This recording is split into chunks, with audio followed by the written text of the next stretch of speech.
It's 5 minutes after 7. I apologize for being slightly late here. We had a meeting upstairs, an executive session to do the superintendent's evaluation, so we had to walk downstairs and re-get ourselves back together. So how about if we start with introductions, because I think it's appropriate. There's some of you that I've never seen before. We have a new minute taker who will also introduce himself. In fact, we'll start with him when we do it. And then, do you need a sign-up sheet? Do you have one? Did you do that? I've got one going. Great, perfect. So if anybody's coming in and hasn't signed up, should sign up. This is it. So, okay, so you can pass it. That's typically what we do, is I pass think it. most of them, yeah. Okay. Anybody not signed in? So, you can start by introducing yourself, and then we'll go around the table here, and then back. I'm Peter Barris. I'm from Whitingham. I'm the minutes taker. We're very thrilled to have it, since we lost Tara Meinhardt with her when she had her new baby. So we went without one a while, and we had to actually take turns doing it on the board, and that's hard to take minutes and be a participating board member. So we're very grateful to have him. So go ahead. And I'm Lyndall Bold, board member from Brookline as of last March, coming up to a year, my first year on the board. I'm Mike Dolan from Townsend. And I'm Evan Riley, student member. Bruce Parliament, Jamaica. I'm Joe Winrick. I'm from Townsend. Doreen was there. I think that everybody probably knows Doreen. Don't skip over her principal. Emily Long from Newfane, I'm chair. Patty Dixon, Jamaica. Paul Jers, Townsend. Dion Newton-Wyndham. Tom Nadavi, Newfane. I'll leave it up to you guys. You want to introduce yourselves, or you want to just introduce yourselves if you want to speak? That's up to you. We'd be happy to hear from all of you. I'm John Wilmerding from Brattleboro. I would not normally be at a meeting of this board, but I was speaking with Steve John a couple of days ago and told him that I have a couple of interesting works of art which he thought the board might like to see. May I bring them forward? Great. What hold on to it. Under members new of the public. business. Well, absolutely, or wherever you. I think you already had it on notice something, but absolutely. Thank you. We'll definitely get to that. And you can introduce yourself. Yeah. Who just walked in the door? Stephen John, superintendent of schools. Newly arrived from Dover. Oh, that's right. Dover had a meeting. Yeah, actually arrived from Montpelier. Montpelier and then Dover. It's a 300-mile day. Glad to be here. Okay. So, what we're going to do is we have the agenda. Have you handed it out to everyone? Everybody's got the agenda. Okay. You'll see on the agenda we've got a few quick things to do before we're going to open it up. I do have members of the public, and then under new business, which is number 7, there's public comment on the proposed budget. If anyone is here for public comment on the proposed budget, we're going to hold off on it till that point, which is going to be very quickly. But if you have something different, like Mr. Wilmerding has, then we'll do it under members of the public under number 5. Okay? Does that suit everybody? Okay.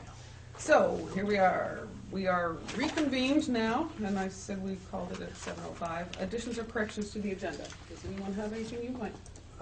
We will probably have an executive session, as I said. Yes. Did you have an extra copy of the agenda? So you could use one. Oh, I probably have in the bag here if I just dig deep enough. Okay, so you said executive session? It will happen, yeah. Okay, it's under on 12. there, but, Okay. yeah. Anybody else? Do we need to take any time at all to talk about 5 members of this board that are going to be up for election or not coming back. This will be their last year. We should certainly thank them. Do it under old business. Make sure we get some new ones, new people. Absolutely, thank you. And just speaking of that, reminded me, Jeremy, I told those of you who were upstairs with Jeremy Kellaway, who's also a board member from Newfane, was under the weather tonight after teaching all day and really didn't feel well enough to come, so I told him to stay home. So that he was disappointed he couldn't be here tonight. Okay, so members of the public, feel free. Thank you, thank you. I'm here because my two younger sons, Ansel and Cole, not in Wilmerding, began their public school careers in this district in the late 1990s. Ansel did his entire schooling here, and his older brother Cole did his last 4 years in a Quaker school, which I had some connections with. But Ansel had the honor of representing the school in the Chinese Bridge competition last year at UMass Boston. Right. And I drove him down there, and Tom Chen was there, a couple of other students were there. And there were a couple of works of art that were done there by an artist who was part of the school.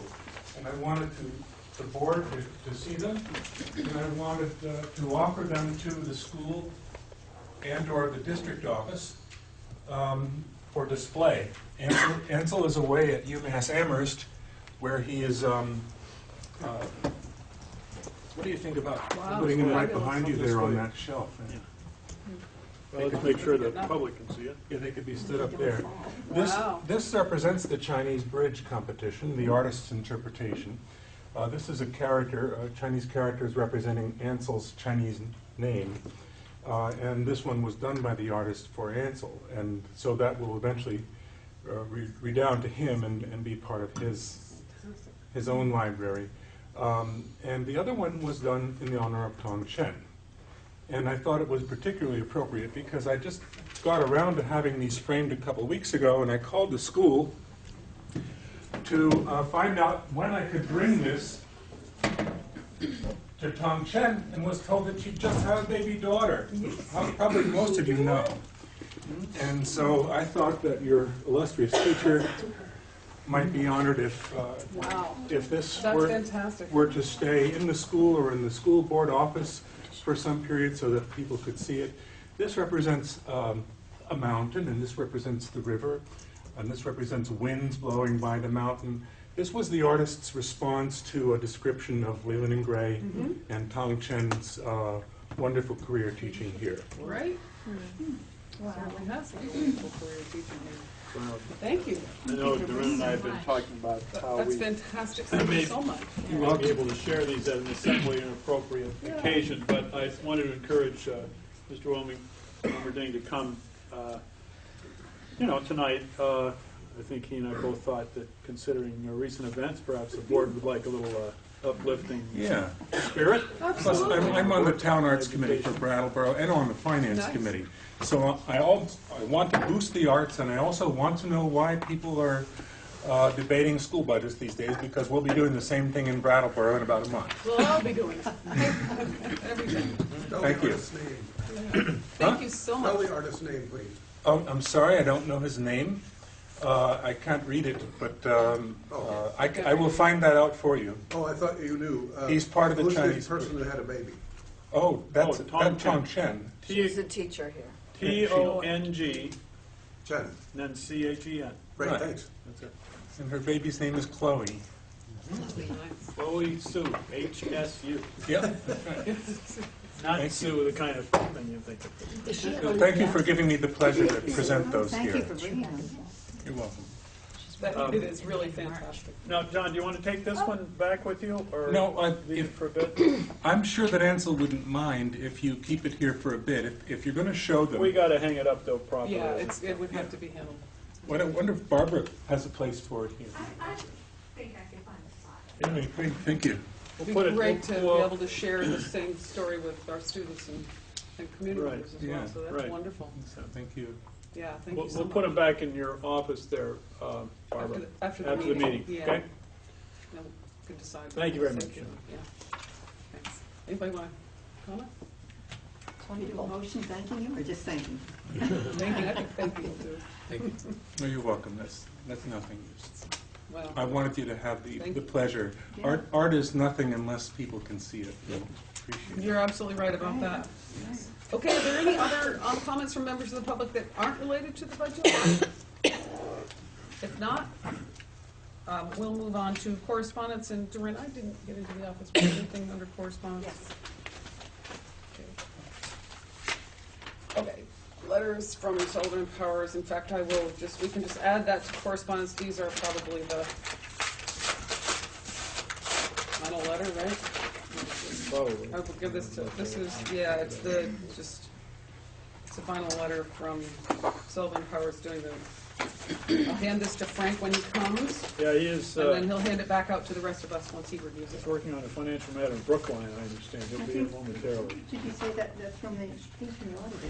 It is, it's From from the auditor. Sullivan and Powers. Sullivan. I'm sorry, I should have clarified what Sullivan and Powers is. Sullivan and Powers are public auditors, or professional auditors that we employ every year to do our audit. In fact, this year, it's the first year we actually no longer have elected auditors, if anybody wasn't aware of that. It was voted at last year's annual meeting to do away with the position of elected auditors because we have professional audit done each and every year, and the auditors recommended their position wasn't necessary, and the voters agreed, so. Okay, We also got Thank you. another piece of correspondence. okay, so- go ahead. Okay, so, I don't know if email counts as correspondence. but- Absolutely okay. counts as correspondence. So I got a lengthy, well, not very lengthy, but a bit poignant email message from Art Monette, member of the public. So I wanted to give this to you. He would like it to be shared with the board. Okay, did you want to read it, or? I can read it. Dear Dr. Dorfman, thank you for approaching me at the girls' game last week. I truly appreciate you reaching out to the community for feedback on the budget. After we talked, I decided to ask folks in the community about why they voted against the budget. Most of the responses were ones you already knew. In no particular order, the reasons I got when asking around were the following. The superintendent's office needs to cut their assessment to Leland and Gray. That's the first one. Second one, most people said they just do not have enough money to get by, i.e. property taxes. 3, some of the prices for the new kitchen, i.e. the pizza oven, for example, are way too high. One suggestion was to purchase reconditioned equipment. 4, lastly, which does not have a whole lot to do with the specific budget, is that Townsend is the, quote, host town. Most of the people I talked with are not pleased with the way they think Leland and Gray treats the host town. The board chair has said in the past that the board needs to improve the relationship with Townsend. In general, most of the folks I spoke to expressed that Leland and Gray does what it wants without considering the needs and community of Townsend. I agree with some of the above. This was just informal polling. When I had spoken to people in the area this week, I would ask folks, if you voted against the Leland and Gray budget, what was your number one reason? The above was the conscientious. I asked more than 20 people. Again, thanks. Maybe that's consensus, yeah. Again, thanks for asking. It motivated me to ask others. Please share with the Leland and Gray board, loyal Rebels sports fan and Townsend resident Art Monet. He's probably downstairs, or he would have shared it himself. At a sports game. Okay, thanks. Anything else? Any other board members receive any? Okay, so we'll move on to number 7, which is new business. We actually altered our agenda a little bit tonight in case there were people who came. Normally we do business much later, new business much later in the meeting, but we thought we should move it up, and I'm glad we did, since there are people in the room. I just wanted to say, first of all, thank you all for coming. When the board proposes a draft budget, they are required, as you know, as of the last, oh gosh, help me now, 8 years or something, that we've been voting Australian ballot, we are required to, to propose it through an Australian ballot. If a budget passes or if a budget fails, it is very hard for us to know all the reasons why. So I sent an email out very quickly to the board after the budget failure and said, please come prepared with information from your communities if you hear anything, about what reasons we would have for it failing. Art was one example, Yep. but there are probably many others, and encourage people to come. We also put we posted a notice on the top of the website just recently, but we did post it saying that we were encouraging people to come tonight and share their thoughts with us. So we are thrilled to have you here. The board will need to take some steps. We are required by law to, unless the budget has been petitioned for reconsideration, which can happen, we have to, no matter whether the budget passes or fails, we have to wait 30 days to allow time for a petition for a reconsideration of the vote. So once that period is done, since it failed this year, we will have to present what the statute calls a revised budget. Now, I don't know if you found any more recent feedback, but pretty much revised budget was all we have been told, and we've been researching with the Secretary of State's office and all sorts of other things. Clearly, you want to share? I can read it. Sure, go ahead. This is Title 16. This is Section 711. E, budget vote by Australian ballot. If the proposed budget is rejected, the Union District School shall prepare a revised budget. The board shall establish a date for vote on the revised budget and shall take appropriate steps to warn a public information meeting on the budget and the vote. I have confirmed there's some talk here about at least 5 days and then 7 days later and so forth, but it all adds up to following the same procedure we follow for our usual Australian ballot matters or even school district meetings. That is 30 to 40 days. We have to post the warning no earlier than 40 days before and no later than 30 days before the actual vote. And then there's a public information meeting within 7 to 10 days before the vote.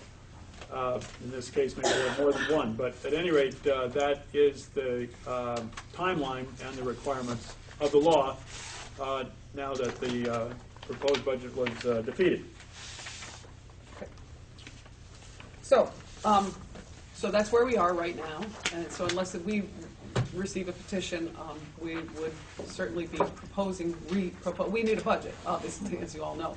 In fact, I think statute actually says we have to have one in place by the 30th of June, although there are occasions when towns in Vermont haven't had that happen. In fact, Walden last year didn't. In fact, I think they voted on their final budget in September. But we don't want that to happen. 6 votes. After 6 votes, but we don't want that to happen. So we're going to propose another budget. So what we will do is we will ask the administration to do what they did originally and propose some revisions for us, and then the board will deliberate on that. So what we're here to do tonight is I'm going to ask the board, I would love to go right to the members of the public and have them do that, what's on the agenda, but is that okay with you as a board? Go right to the public first, and then you guys can share what your thoughts are? Great. So that's what we're going to do. Feel free to share your thoughts freely about why you think we didn't pass our budget this year. Sure, go ahead. Stand up for. Yeah, just say, whenever anyone speaks, just say your name because it'll help for the Okay, minutes. my name is Sandy Stark, and I'm from Newfane, and I have to say the reason that I'm here is I definitely was in support of the budget, and I truthfully feel that the reason it didn't pass is because not enough people vote. I really don't think that there's really, it's not well represented. I don't think it's a fair vote, truly, because I just don't think enough people went out and voted. And I think, especially people that are for the budget, I think sometimes they're just like, oh, it's going to pass, it's no big deal, and they don't bother to vote. I think if you put out the same budget and you had another vote and people were like, you gotta go vote, it would pass. I really think it would pass if if people were aware that it was an issue and they had to go vote and have their say, then I think it would pass. That's my take on it. Great. Just from talking with people in Newfane, people I know, and so that's my thinking on Great.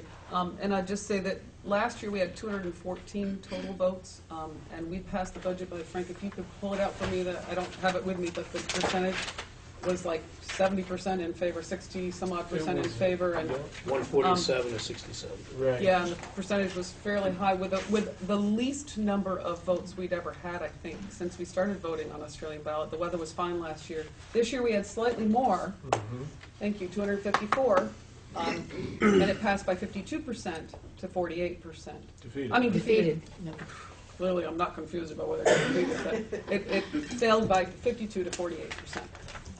So, just to talk about numbers just for a second, so everybody is on the same page. We have had steadily declining participation in Australian ballot votes. We've had a few that have changed, like last year's was a little down, and then this year's was a little up from last year. But we used to get 300 and some odd. You know, That's right. Frank's really good at having all the statistics that I don't have in front of me, but I know we used to get, we'd average around 350, and we're seeing that decline. So that kind of follows with what you're saying. And the weather Less- too, I mean, I don't know if that was a hindrance, you know, was a snow day, a lot of people were, you know, were at home and probably didn't want to venture out, and Right, and in fact, 2 years ago, we had, I don't know if anybody remembers, we had a very similar experience 2 years ago where we had a snowstorm on the day of the vote again. This seems to be the first Wednesday of the month of February seems to be a good snow day. And we actually had quite a decline in participation at that time too. Just so you know, there was nothing we could do about changing it. You know, when you vote Australian ballot, you warn those 30 to 40 days ahead of time. And there were people who called and asked, can't you move it? If we voted from the floor, we could do that. If we vote from the floor, as you do in your, on your elementary budgets, most of you do, I think, if you vote from the floor, you can convene a meeting with just a few people in the room and say, we're going to recess it to another time, and then you can move your meeting. But that isn't an option for us because we actually don't convene any meetings. So, okay, anyone else? Go ahead, Sue. I am Kim Colligan from Newfane, and I too am interested in seeing the budget stay exactly as you prepared it. I do know that there is a petition that's starting to be prepared in Newfane, I think by Lisa Harris, and I'm not sure where she is with that. But that is happening to petition the board to, I guess, vote again on the same budget. So that's what I'd like to see happen. Okay, and I actually did get a phone call from a Newfane resident also saying that just before I walked out the door in fact tonight, that there is a petition in the works. I haven't seen it. I don't know if anyone has seen it, but you know, as far as the board is concerned, until we have a petition in front of us with, it requires 5% of the voters in the 5 towns, and so A total of 5%. a total of 5% Of across all the the voter 5 checklists towns. in the 5 towns, yeah. Emily, can I ask a quick question? Absolutely. Just the procedure of a petition? Sure, sure. It's probably because Yep. I'm new. No, Does a we- petition have to come from each town, each No. component town? No, just one 5% of general? all the towns. It's Okay. 5% of all the voters on the Fine. checklist in the 5 towns. So it could be a lot from one town and fewer from another town or whatever, but if it adds up to be 5%, then it's a petition that the board would have to act on and have to call the vote, what they call a reconsideration of the vote. Now, And how would a petition from there get to like Brookline or you know? well, petitions can be left in like Riverbend, if Riverbend Okay. decided to allow Or that to town happen. halls, I You've guess. seen petitions on the counters of your stores before. Right. You don't typically see them in post offices because it's a government building, but you will see them in your town offices sometimes. There'll be multiple copies is what happens with petitions typically. Right, thanks. Bauman has a cool thing that one time I tried to start the petition to get rid of the Australian ballot. It was an online Yeah, I think you can do, response. yeah. Yeah, there's multiple ways of doing it. And the reason why it doesn't really, as long as you have 5% of registered voters who sign a petition, they have to be registered voters who sign it, meaning they have to be on the checklist, to reconsider the vote. It doesn't matter what town they're from as long as they're from one of the 5 towns when they sign it, because all 5 towns are required to vote. So if a petition does come to us and we are required to put the budget back out at the same amount, all 5 towns will be required to vote. So how many people are 5% roughly? What's 5% of Well, the see, 5 that towns? number I don't know, and I did hear that people were contacting, the town clerks all have the their voter checklist, and I know in Newfane, we have about 1,300 voters. We're the largest. The reason I know Newfane has that about 600. is because we have to sign petitions to. I actually got our Brookline one. The town clerk was very helpful. There are 377 voters, and 5% is 18 people. 18.85. That would be for, so 19, because we don't. Yeah, So but that's we just wouldn't- Brookline. We don't have to disaggregate by Yeah, town. we No, we I don't, but realize the that. total It's will sort of be a sample. Right, Yeah. that's good info. Okay, that's good Each info. town So- clerk will have to verify I think it's that. about 600, give or He take. can't show you how they vote, how people voted. obviously, Well, in but it's fact, who this is attended. actually up to the people who decide to move forward with a petition, and they would be required to know those numbers. And if somebody asks us to look into it, we certainly will, but we don't have control over the voter checklist. That's in each town by the town clerk, so they're the ones who would have to certify that. How many voters are in Anybody know, Wyndham, what you think the voter list is? See? Anybody else want to have a comment? Or? 200? No, just pretty curious what's going around. Townsend, any idea? Estimate? I think it's about 938,000. 938, thank you. Wow, that's right on. I knew somebody would know that. So about 200 you think in Wyndham, huh? Yeah. Okay. I'm just gonna do a little. Okay, so we got 33,465. So, That's probably about what's. 5% is gonna be about 173. Just to give an idea of people that are interested in petitioning, that's what it takes. Now, I have learned that the petition has to be submitted to the clerk of the Leland and Gray School District, Union School District. Right. The clerk was just newly elected. Well, actually, And we no. told her she wouldn't have anything to do. The clerk is not One is meeting newly a elected year. as of July 1st, though, so the clerk is still in place. It's Kathleen Grieve. Kathy Grieve, for any of you who She'll know be very her, happy to hear that. Yeah, she's still our clerk until June 30th, because we Thank have a you new for that clerk elected clarification. as of July 1st. And, and then the other thing is there's a 30-day time limit to petition for reconsideration from the vote, from the day of the vote, so. Can board members sign a petition? Yes, well, if you're on this You're a checklist. voter. Well, you can't be a board member if you're not on the checklist. Right, well, that's true too. Yeah. But, yeah. How does it Unless work we with a can- petition? If a petition is brought forth, then is that basically then there's another vote, or does something have to We would- happen in addition? Right, I mean, they'll correct me if I'm wrong, but we would obviously be required to put the same budget forth, but we would also be holding an information meeting or a series of them as we did the last time. We had actually 3 prior to the last vote. And we would, I'm sure, want to, I don't want to speak for the board, but I'm pretty sure the board would want to go out with an information meeting again, or more than one, because honestly, I think, and again, I won't speak for the board, but my perception is that, and some of it is based on things that Art said in his letter, where there's clearly, maybe we didn't do our job well enough to make people understand.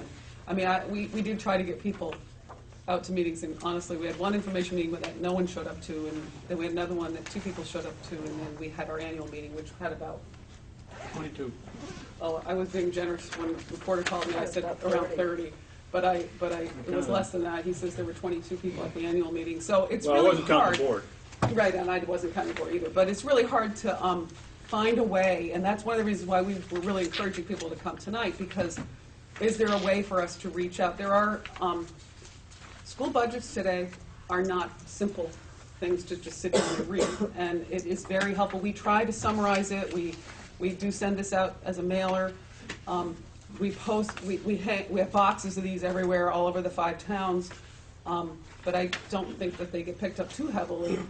I know this goes to the mailboxes of everybody who is receiving mail in the 5 towns.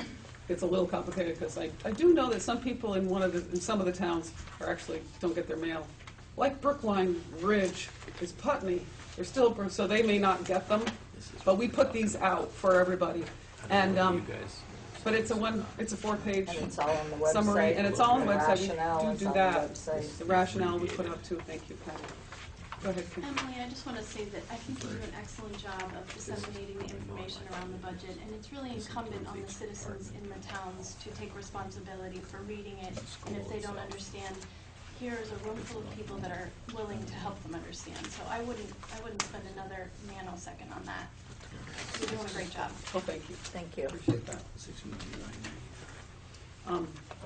But clearly we still need to get the budget out, I mean, the voters out, so, you know. Yeah. I will, regarding that issue of petition, just so you have an idea about the timeline, I'll make a recommendation to the board tonight for to schedule, at least tentatively have on the calendar in their minds, a vote for around, probably Tuesday or Wednesday, April 2nd. I think it's a Wednesday. That's strategically picked because we have to allow time for the warning and for the 30 to 40 days. And we also, I mean, I'm certainly going to recommend that we try to get a vote before we're obliged legally to issue contracts for employment, which is April 15th. Now, of course, if we vote on the 2nd, and we would not want to issue, I would not be able to issue contracts really until the 30-day time passed for another petition, because you know, there could be another permission, another petition to reconsider. Yeah, we always have to wait. So I'm just, you know, scoping things out for you in terms of the public. You're what we've got to be listening today, as well as people on the video. So that's tentatively what I'm going to propose that tonight. We'll see what the board says, but. The board wants to schedule, probably will have to schedule another meeting later on in February, last week of February, to actually approve a warning and get it out, because the timeline to get a warning out to the public will be the last week in February for a revote of any kind, either a vote on a new budget as revised or a reconsideration of the same budget. We can plan, you know, both of those. We can plan the timeline for both of those events to happen, depending on what transpires between now and the next time the board is able to meet. The best way for us to handle it is to choose a date for us to have a vote on our budget, because we know we have to have another vote on a budget, whether it's a petition comes to us and we are asked to put out the same budget, or whether we revise it, we do have to have one. We will be having that vote, so it's easier for all of us, I think, to work backward. So that's what you're suggesting is April 2nd to be the, and that fits. Yeah, we can take it up later as a vote, but I think we ought to listen to the public. But I think that's all I know about the topic of the legal responsibilities and requirements. I've been working with Secretary of State today by phone, by the way. Okay, other comments or questions? I'm going to say that I've talked to people, and I think the weather, you know, and people just not maybe forgetting about it because they're home busy, and just a lot of people just drive by and see, oh yeah, we got to vote today, you know, if they didn't put it on their calendar. So I feel like there was a group of people that didn't come out this year simply because of the weather, which, you know, is too bad. That reminds me of something, Barbara. When I went to vote in Newfane, the Newfane voters vote at the Newburgh Fire Department, and that is, of course, a sort of a place where a lot of people go from towns or where, if they work in Brattleboro or whatever, they go by there. And the town clerk was having a really hard time that day keeping the sign that says "Vote Here" up on the snowbank. So we went and put some snow, weighted it down so it would stay up there. But it kept getting covered with snow, and it was hard to see. Does every town, I know Newfane does that small sign. Townsend's always been really good. I've seen their big sign, the sandwich board outside where it's a vote. Do other towns do that as well? Wyndham does. They do? Yeah. Great. Jamaica has. I don't know if I remember seeing one this time, though. And they used to do, they do a sign when it's time to get an absentee ballot. Oh, great. Because that could make a difference, too, is the absentee ballot thing. Right. And I know people to do that. Newfane puts the Especially in the sandwich board in winter. front of their town office as well, which says when the Leland Gray vote is. And that was knocked over the day of voting too. Was it? Yeah, we noticed on our way to vote, we noticed that was down, and then the other sign was buried. Could have been snowplows that day for sure. Yes, it was hard to see either one of the signs. Yeah. Brookline sent out that listserv thing. Oh, yeah, Everybody- Brookline has a listserv, and I think Yeah. Townsend has a listserv, and they're using that as well. Yeah. I don't know if any of the other towns have a listserv. No. I don't think, It's a list. I don't, well, does Newfane? I don't An think email Newfane list of does. everybody. Yeah. Oh, Brookline's very had good one about for a it. long time. Facebook's a good place. So is Townsend. Yeah, Facebook. Facebook's a Yeah. really good place. I mean, we do post, like I said, we use our website pretty heavily. If anybody hasn't gone to the Leland and Gray website, you ought to do it. It's really Great.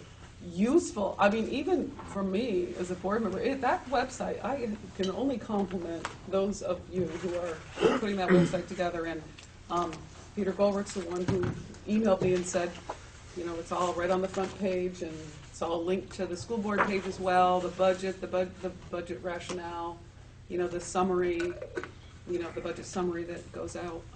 All of those things are right there. And tonight's meeting was also listed right there, too. The pictures are great too, because if you have a child here at the school, Yeah, inevitably you're going to see their picture in there sometime. It's It's really nice. I know, it's a great website. There's a lot of useful information there if anybody has time to dig through it. Other comments or suggestions? The web designers are, I believe, Kristen Wilson, Great. Kevin Burke. Did you get those They things? do a great job. The web designers. Oh. Kristen Wilson, Kevin Burke. I mean, I hope more of you will speak, but also I'd like you, the board, please feel free to speak up too as well if you have something you want to say about this, on this topic. Yeah, I appreciate what everybody's saying, but realistically, at this point, our budget was defeated. And until that petition is here, sitting in hand, we are required to work on revising it into Right. something else. And I would love to hear if somebody has some feedback as how they would like to see that done. That's a good question.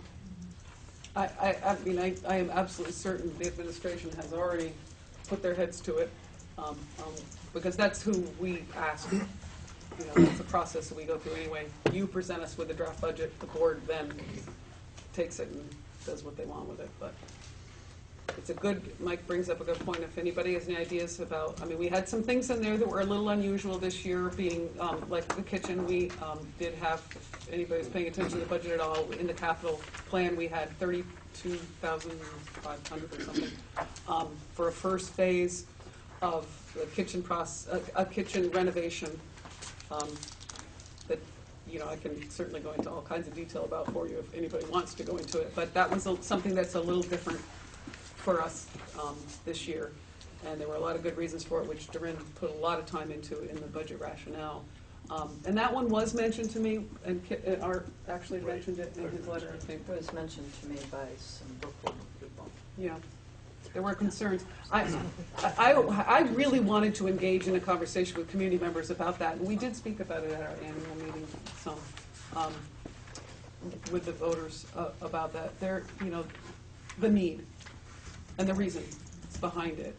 But I mean, if that's a reason, we certainly one of the many things that we would be looking at. So are there other things in the budget that people feel? Sure, there's two hands, so go ahead. I'm Sue Eastwood. I live in Townsend, and I was looking at the members of, you know, the teaching staff. Yeah. Now, is there some? I might be opening a big can of worms. I Not at don't all. know. But is there something in the contract that they can only have a certain number of students in their classes? In other words, I'm trying to find out if 5 teachers for most of these is necessary. I know I'm opening up a big can of worms. It's not a can of worms, it's a great question. I'm just trying to get some ideas. That's all I'm trying to do. So I don't know. So I can answer your question. So there is nothing in the contract about class size or class size minimum. Sometimes we, or maximum, right? And sometimes we talk about science lab space because there is a recommendation from the state that there be 50 square feet for each student. So that keeps for most of our science classrooms, keeps the number of students in the class to 18. Sometimes we do go above that in collaboration with the teacher and thorough discussion. For safety reasons, of course. And as a board, we've grappled with, you know, the issue around our declining enrollment and offering courses that are really necessary for our students, but having low numbers in them. And we've worked around many different ways to do it. We've eliminated a few courses that were low enrollment and felt pretty bad about having to do it, but tried to provide either online learning or independent, learning for, like, we did music theory, I think, was one, the second level of music theory, maybe, or Yeah, something we that don't offer music theory. right, that we used to have. And we've been grappling with that for a number of years, but we also know we need to provide, the courses that our kids need. And a lot of them are advanced placement courses that are being requested and needed for kids who are going on to higher ed. So, And we have cut back some in the last few years. We've made cuts to positions, but not necessarily entire positions. And as people have retired, we've not necessarily replaced them. The classrooms have been just divided between the existing teachers, so it's not this tons of pink slips that go out. It's yeah, the decline in enrollment is always a tough one. You'll hear it all across the state with decline in enrollment because, just because you have 5 less kids doesn't mean there's 5 less kids in every class. Most classes don't, so that it's a challenge to always deal with, especially in the school the size of Leland. So do you feel that the average classroom is about between 15 and 18 students? We have a pretty big variety. Yeah, I couldn't, I don't have a number to report out on the average class size. We have some that are up to 20. 8. Yeah, there can be a PE class with 28 students in there. And then there are some other classes that may have as few as 8 students in there. Sometimes it gets a little more complex with academic support classes, which meet every other day to provide additional math and English instruction so students can stay in a grade level course, yet receive a supplementary education so that they can do the work in those courses. So those class sizes tend to be no larger than 10 because it's a lot of small group one-on-one instruction. And that's actually in part covered by the Title I grant, not out of the local budget. Thank you. There was a question, I think, in the back. Yeah, I don't think that, sorry, Ryan Huckerboss from Townsend. I don't think that anyone who has seriously looked at these issues is even remotely considering cutting teachers or teacher salaries as part of reviewing the budget. From what I've found, a lot of the vote in Townsend specifically is backlash over the way some of the material was presented, both at the meeting and in the books. It was not immediately clear in the way it should have been on the capital expenditures, the purpose, and no one I've talked to who's upset about the equipment expenditures or the capital expenditures is going to argue one bit about the need to feed children or any of those issues surrounding it. The fact that it was obscured in a way, you had to hunt and peck in that budget, and other pieces of information that people in the community want. I think it's furthering the divide in Townsend between the school and the community. The way that we're communicating, you've got a very real tool in that book, and the select board meets on a regular basis, and there are other avenues to interact with the community, and the extremely limited way in which things were presented. People in town just today, I've talked to 3 different people since the meeting who've requested information from Mr. John's office and feel like they're being blocked. Information that they felt they were promised at the last meeting, at the annual meeting. And that, I think, is continuing what people are perceiving as a pattern of doing whatever you please, as a board or as a school or as a supervisory union. And I don't think that people disapproved of the budget, while they might have individual items they weren't particularly happy with, but I think people disapproved of what they perceive as unacceptable behavior or communication standards. Very good feedback. I just want to make sure that I publicly apologize for any delay. I didn't receive this request. I have to have a request to act on a survey of everybody's contract about the salaries. I think specifically the request that I received from Anita Bean was to have a list of all the professional employees at Leland and Gray and what their salary was, what the compensation was, as well as the Leland and Gray, the WCSU, Leland Gray administration and WCSU primary administrators, that is the four professionally contracted employees there. And I do have copies of that for anybody in the public here who wants to have it. It was faxed to Anita earlier today. I haven't been in the office either yesterday or today, but I did make sure and thank Frank for getting that out.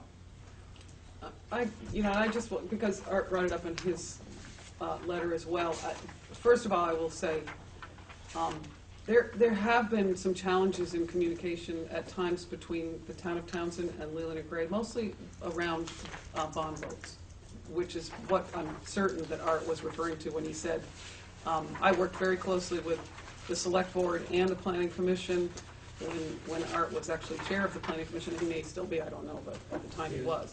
And we worked very closely with the town of Townsend, trying to build a relationship with them so that we would have the least amount of impact on the town of Townsend. We as a board and a school, we know we're right smack in the middle of the town of Townsend. And what we want to do is be the best neighbors we can. I doubt very much we're always going to be able to make everyone happy. That's unlikely. I know what happens when school starts and school lets out and there's so much traffic coming in and out of here. It can't not impact Townsend. And I don't know what to say about that. I hope to be able to continue to have a good working relationship with the town of Townsend. It is our goal, no matter what, to be able to do that. But we're still operating a school, and there are still people coming in and out at odd times of the day. I will say there's probably some really good things, I would assume, having a school this size in a town, and I'm sure some towns might be really happy to have it in there, but it is right centered here. So we know we have an impact on that, and we do our best to make sure that we have a good working relationship with Townsend. Go ahead. Emily, I'm just wondering, if, and I know, see, Dorian, you write a principal's report, but the rationale is so good. I wrote something up for our little town about the budget. I went right to this document. Yeah. I mean, I wonder if this little document could be in the annual report, because it's so concise. I mean, the question that he had about the improvements, it's all laid out right here. So I don't know if that's Yeah, I mean, we made sure it was front and center on the website, but we I know, don't but distribute it in paper. This is a really Why good. don't you tell them what it is? Does everyone know what the puts budget together rationale is? for the board, and it's on the website. I mean, it's a public document, but it's like a 2-page, both sides, rationale for the budget, where she goes into pretty good detail. Really good. Your question about the first phase of the facilities improvement, I mean, she laid it it's all right here. Any increases or So I decreases just- or, Yeah. and so how it's- they pertain to our goals. I don't know if we have as a space, school. but Well, we can always have space. I mean, there's absolutely no question. I think it's a great suggestion. I mean, even if we had to figure out a different way to do it. Right. The point is, this costs us, this whole thing costs us quite a bit of money to produce. And so if you've noticed over the years, half of it is the audit, and we're required to publish the audit. But if you'll notice over the years, Stephen and I have combined our school board and superintendent report into one, so that it's one less page, because we felt that there were some redundancies anyway. So we are cutting back everywhere we can on these to keep it as small as possible, and yet still be able to have a little bit of color so that people will pick it up because it looks nice. So there's always that challenge. But if it's going to make the difference between, like John said, between whether people are getting the information and informed, then we absolutely have to find a way to do it. yeah, So the we work's will. all done. It's done now. Go ahead, Bob. This is the second time we're hearing about poor communication between Leland and Gray and Townsend, tonight at least. And I'm wondering, is there any kind of formal process, any communication regularly, like somebody from Leland and Gray or the board or the SU who goes to the Townsend Select Board to make a presentation or an update or anything like that, or they just get the same updates as anybody else does? Newsletters. I mean, come to I the don't conference. attend their select board meetings. I don't even attend our own, my own select board meetings. Well, I'm at a lot of meetings here, but, I just came from moderators camp today. It's all the town moderators in the state get together for training and reminders of what's supposed to be happening. I was reminded that the school district and the municipality are separate entities. And they certainly can invite each other to the meeting, but you know, it's a relationship that varies from one community. town to the next. And Leland and Gray faces a difficulty, of course, being related to 5 different municipalities. But there's no reason that it couldn't happen. But it does take you know, an offer or an invitation. I mean, in other words, someone has to start the initiative. Now, Dover has perhaps the prime example in the SU of cozy relations that thaw and freeze depending on the time. But they have some joint effort or a committee, a building committee, for example, that can afford an opportunity to work together. So there are means to do it, but in terms of overt collaboration, Act was it 68, Frank, or is it one after that? Founded. Well, anyway, when we established Leland and Gray as a separate tax entity, 130, then we really have a further complication that no town can be doing something to reduce the taxes, do something on the municipal side that would reduce the tax burden for education in the public school, because that's evading the equal effort by towns in different parts of the state to support public education. That's the whole point of Act 68. And 60. So it's a little more complicated when you get down to overt action. Now, in terms of communication, then the question is, does the Select Board of Townsend want to have a liaison, have someone come to their meeting every, me or someone else representing the school district at the meeting? we've never been asked to do that. Yeah, or vice versa. I mean, you know, that's another thing. I mean, the board can invite, the Leland Gray board can ask a representative from the select board to attend our meetings. I mean, our meetings are public just as theirs are. Go ahead. And while you've never been asked, correct me if I'm wrong, but you've also never taken the initiative.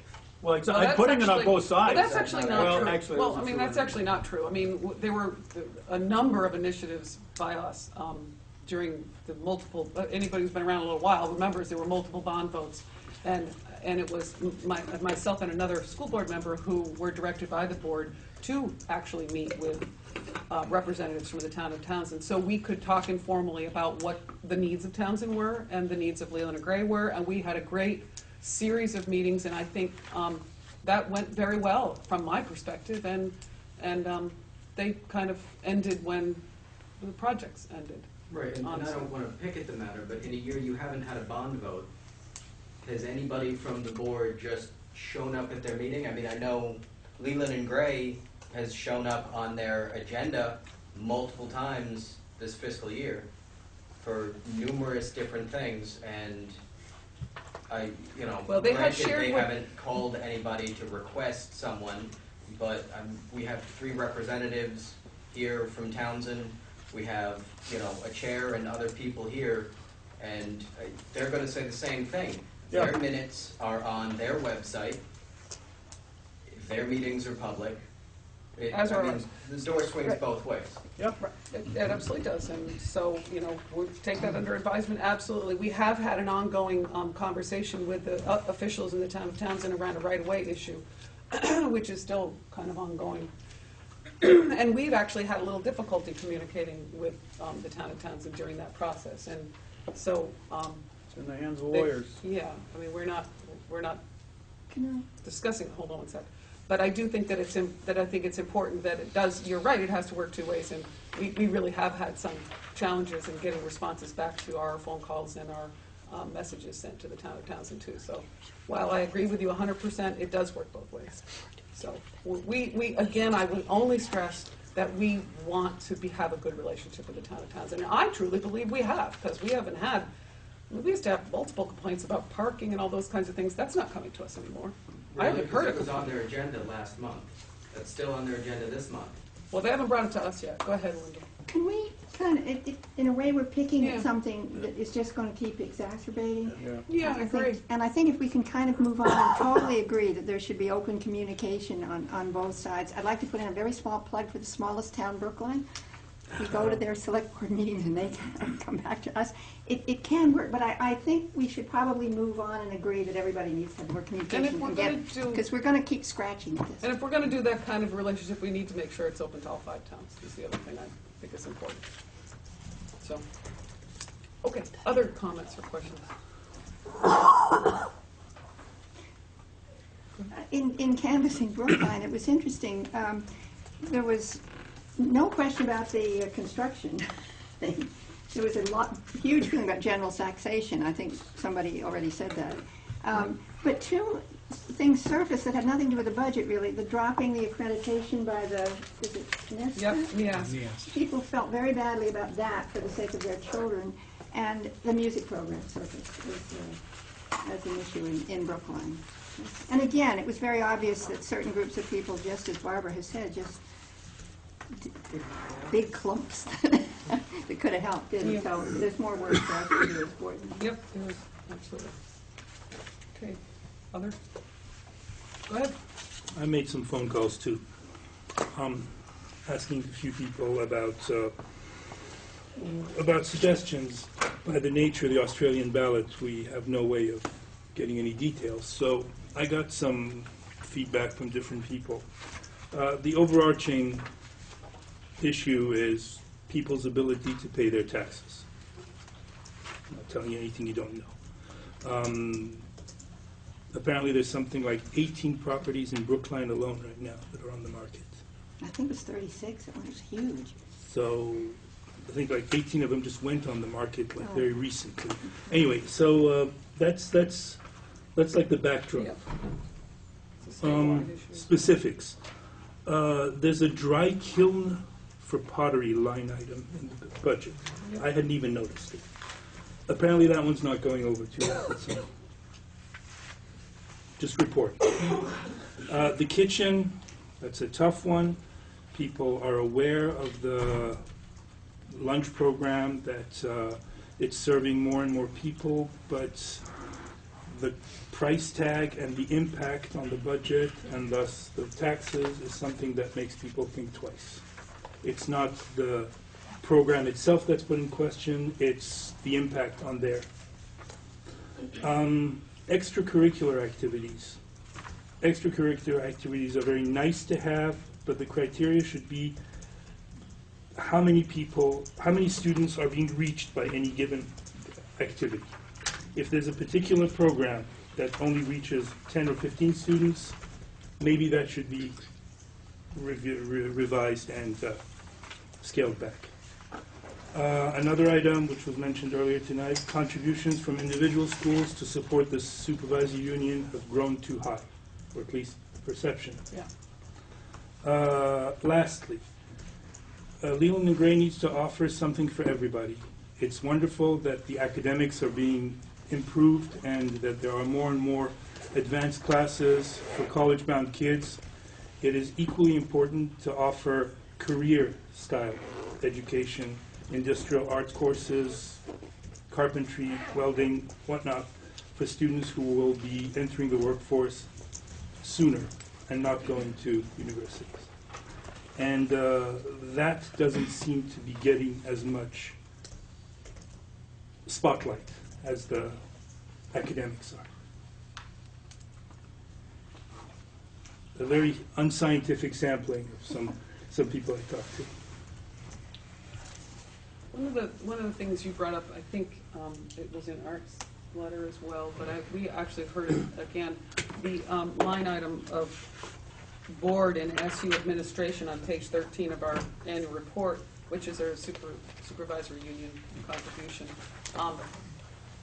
Frank, I have to ask you, I guess, should we reconsider how we label that? I mean, a lot of people said to me, that's what you pay for administration, you know, and they're very confused about the way we what that is. It was a 25% increase, and it is really has a lot to do with the fact that we've moved much of our, under Act 153, we're required to move our special ed, our transportation, and all the different things that are from our school district budgets into the supervisory union budget for centralizing services. And that has increased the supervisory union budget, and it also reflects a decrease.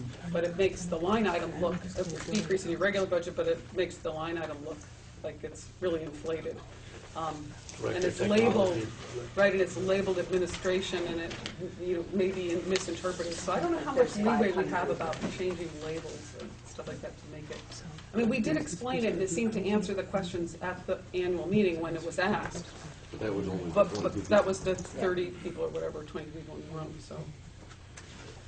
Well, I agree that it's an area that needs more explanation, and I think that you're hearing this across the state. Right. And as you said, there's just as Wyndham Central has gone from about 3 million to 7 million nearly in budgets that the boards review on the October, November, December cycle, just ahead of the local budget review that occurs in November, December, January. This is all, it is very much directed by the law, and we've certainly shared at the Wyndham Central meeting some of the benefits that have been gained.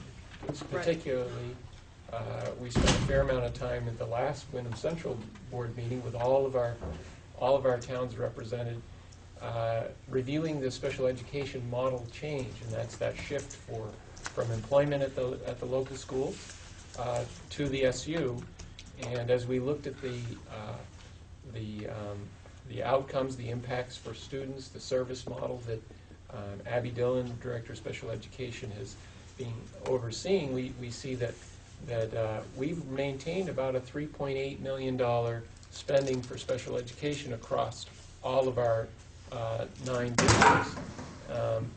And yet the state spending has increased substantially. We are still at that about 3.8, 3.9 million in special ed spending, and so much of our ability to maintain programs is the efficiency that's been gained by centralizing those services under one employer, so that a staff is assigned to where the student need is, as opposed to just somewhat of a random assignment of students to staff based on the change in demographics from year to year. So that's an example of nearly $1 million in a savings under the decentralized model versus the centralized model. So you do see larger assessments at the SU, but at the local level, the overall cost has either been leveled or actually reduced. It's the same example we can show, and many of you, if you're familiar with your local budgets, your elementary K-6 budgets, you'll see the same thing in transportation, where as towns joined the regional SU district contract, they were able to save a significant amount in cost. And it's just, it's most of it's logical, because as you have half-empty buses passing school district routes, because they're different towns and they don't coordinate routes, you're going to have more driver time, more investment in capital to buy the bus.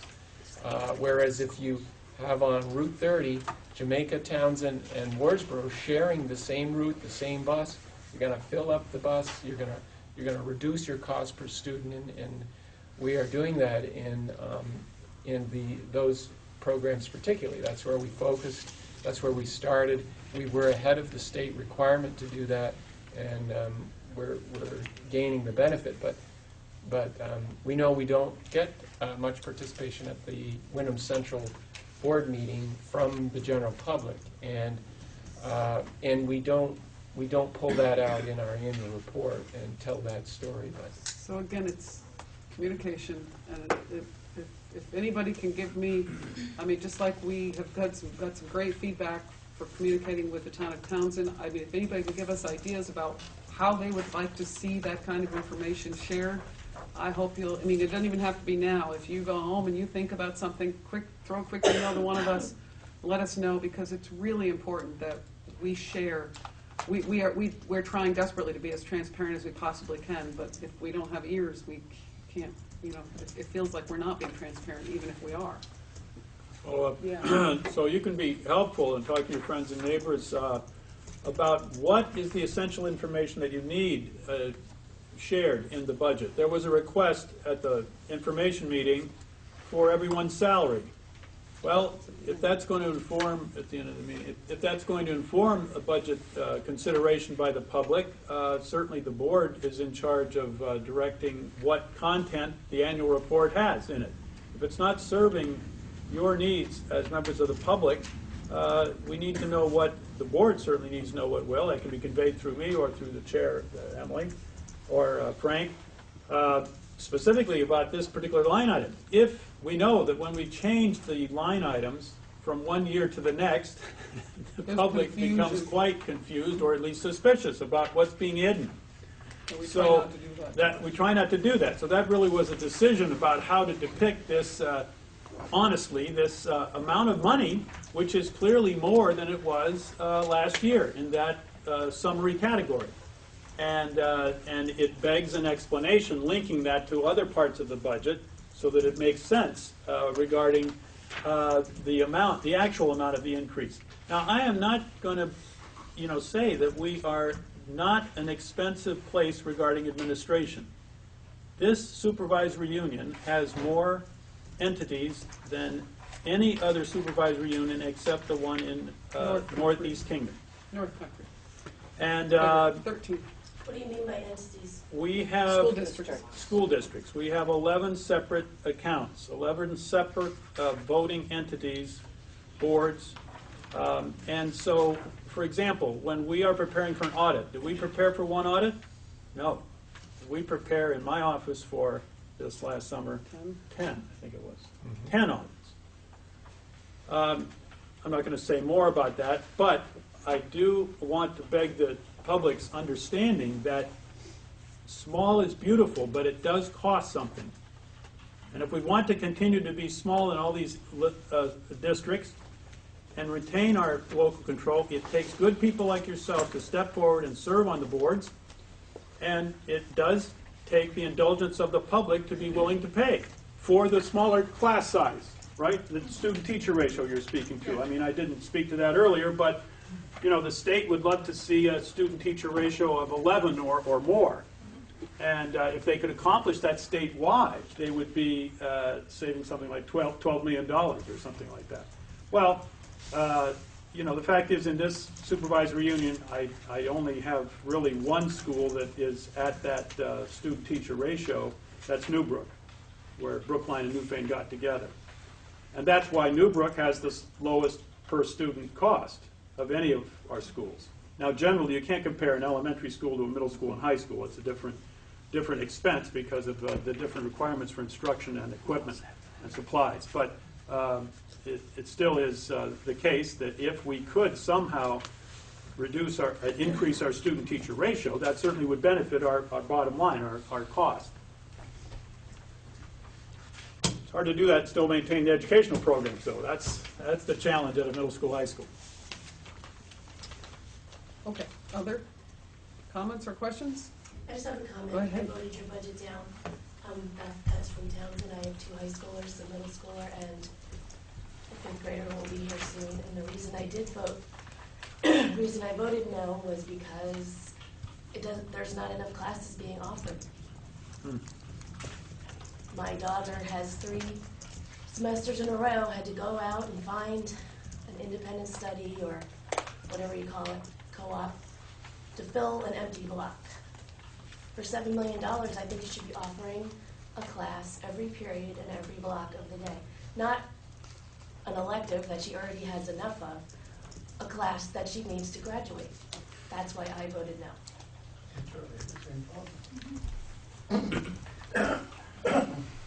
We actually had a conversation recently about that, about making sure that every block has a course. We made a decision this year I mean, that is what happened with the music. That is what happened with the scheduling music this year, yes. That during D block, that there were almost no required subjects offered at the same time as band and chorus, so it did not prevent any student from participating. Right. And as a result, we actually had to hire a second study hall teacher for, well, we call it How many peer kids are tutoring in center. study hall, second block? Sorry? How many kids are in study hall, second block? About 45 because of that issue. Because And of Is as it we- study hall or is it the academy thing or PTC? Well, we call it academy now, yes. Right. So, and we don't plan to have that problem next year. But it doesn't really help anybody this year. We did start another class called Media Production Yes, that's that's what I- offered B block. So, and then there was another required course that was offered B block that didn't fill. So, it varies. I mean, the schedule is, we try to predict and enroll to the greatest extent that we can, but a couple of things happen. But I would also love to see Leland and Gray offer more course options. Isn't every student, when they come in, put on a track, like this is what you need, this is the courses you need? Wouldn't it, I mean, shouldn't you have some kind of rolling thing in place? So, okay, 7th graders take their 4 classes, 8th grade, they take their whatever, however many it is. By 9th grade, you know what the 7th and 8th graders need, you know when you need to offer them. So a high school student taking a full schedule for 4 years would earn 32 credits, but you only need 26 credits for graduation.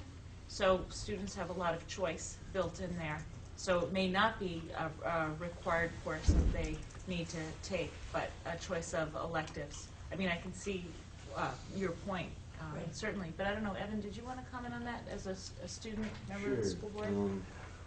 There were some required courses that I needed to take that I had to push forward a year because of that scheduling conflict. Right. And personally, I don't feel like that conflict is going to happen in the future, as you said. And there's nothing we can do about it now, but gripe about how terrible it is that, oh, I have to have a study hall, or oh, I have to go find my own class to take. But rather than focus on, oh, how terrible this is, because it already happened, I think we might be able to move forward. Right, and we do not have plans for having such conflicts with B block next year, so that we wouldn't have the problem that we ran into. Because I agree absolutely with Ms. Cutts that it shouldn't happen again. Yeah, yeah, well, we've already been shared, that message has been shared clearly with the board, and we've already addressed that. Doreen's already addressed that and told us. So there will be classes every period of block next year? Well, there are I don't think classes everybody every needs block any more study already. halls to There- graduate. Yeah, it's like Doreen said, there are classes for every block all day, but that There are bridge that we fewer had. classes right, offered during B B block block. because of that, the efforts for there to be no conflict for a student who wanted to enroll in band and chorus, because of Leland and Gray's legacy of honoring band and chorus. We had an awful lot of people come to school board meetings last year who asked us to make sure there were a lot of pleas from students and parents that students were unable to sign up for band because there were too many conflicts. So we agreed that we were going to support the suggestion that we would free up one block so that there weren't conflicts, so that we could see band redevelop, of more people signing up for it, more kids signing up for the course. And I that's totally agree what and happened. support your band and music programs. Right. But it was at the expense of Right. other kids. Right, Not in so, band and, absolutely, absolutely. I mean, I'm assuming you don't get credits for study hall. Although a student may decide to do, like you said, pursue their own options, doing an independent study, or, well, if they could sign up for co-op to do an internship.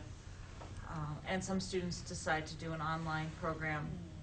I would hope that you will continue to be aggressive about what your perspective is for your children, as I would encourage every other parent to do the exact same thing. Corinne has, I'm sure, addressed this issue plenty of times during the year, and I'm sure she'll address it many more times. I do hope that those issues will get straightened out. I do know we'll always have scheduling problems. I've been sitting on this board long enough to know that'll never go away. And I don't care what administrator we have in the building, how we go about scheduling, there are always conflicts. But that kind of conflict isn't okay. And so we need to make sure that we address it. So thank you for that feedback. It's really important. Anyone else? Okay. I don't want to cut anyone off, but we... Did everybody speak that wanted to? Okay. We actually do have other things. We don't want you to leave. We would love to have you stay. We have a few other things on the agenda as what you have in front of you. So please feel free to join us. Was there, the last thing I wanted to say about this, because I didn't say it before, is our plan to hold another meeting to talk about a revised budget? I think it's unavoidable. Because again, we have no choice but to ask the administration to share with us, unless we are presented with a petition, we have to move forward with revising our budget. So are we going to be looking at a revised budget tonight, or are we going to reschedule another meeting? I mean, I have to leave that up to you. Yeah. Or actually, I should ask the board, do you have a Exactly, request? yeah. Well, as I said, I hope the board will set a date for the vote, even though we don't intend to warn it tonight. But then I think also the administration certainly wants to hear from the board about certain a reorganization of priorities, or that is redirecting us to look at priorities differently, or some specific amount of reduction in the budget that is appropriate to take back to the public. I am advised that a revised budget has to be revised. It can't be nominally the same.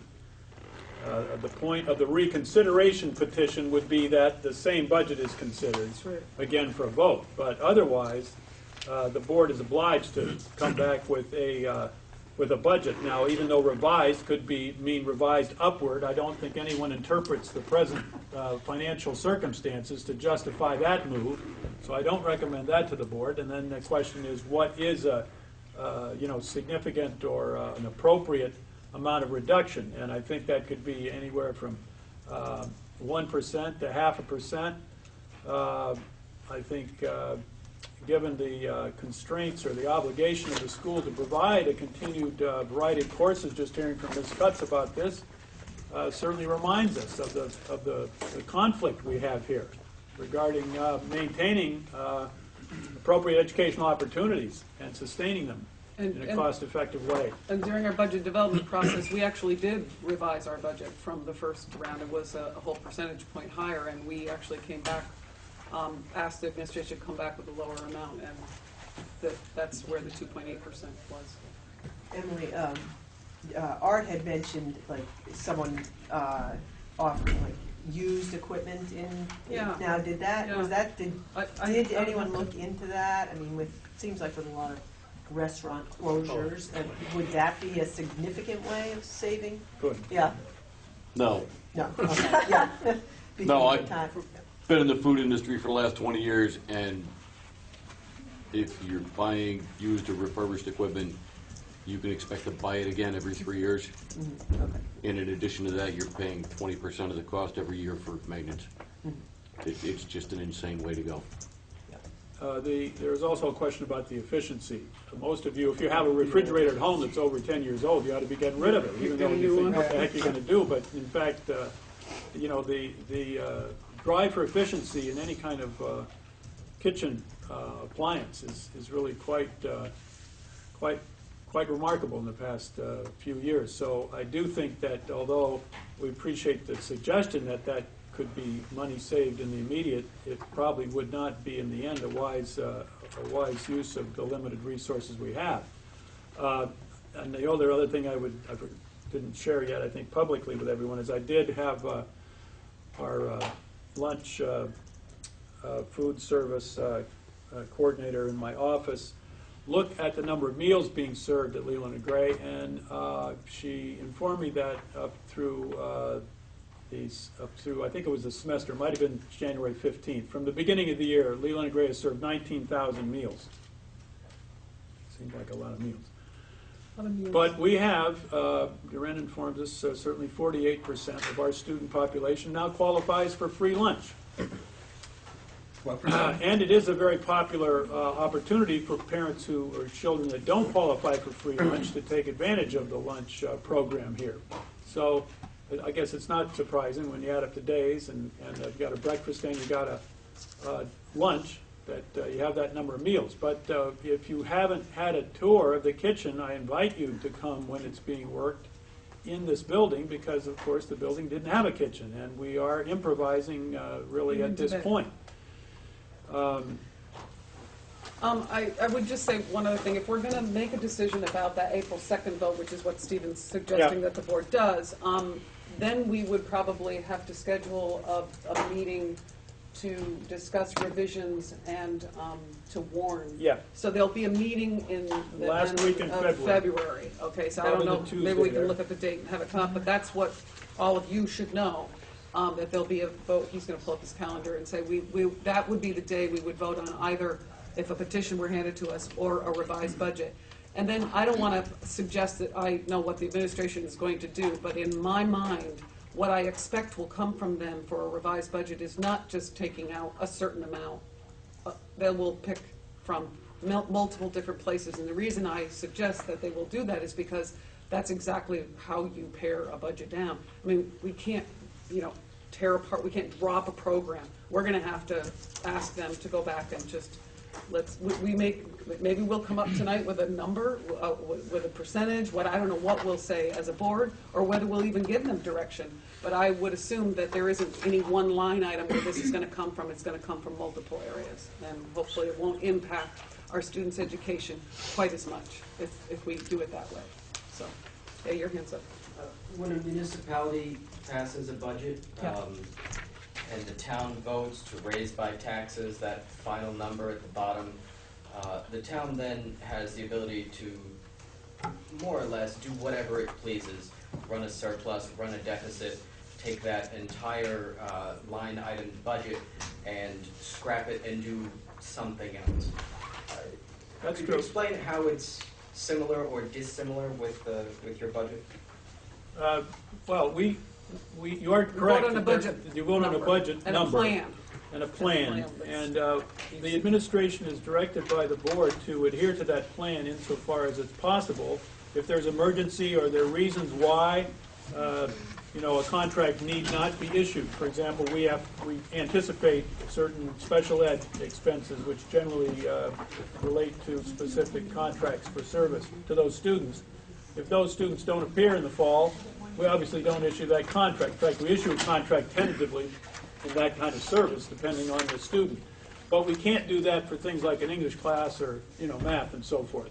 But you are correct that there is some discretion. We have to really go to the board if we're going to move money from one, major line item to another. You can't, it's not good practice for the administration, nor really appropriate to move, for example, monies from textbooks or supplies for classrooms into personnel without a public discussion of the rationale for that recommendation. And frankly, in my career, we rarely made any recommendation along that line. Generally, we stick to the line items, the categories, and at the end of the year, we may run a deficit in some, and we may run we may have money remaining in other categories.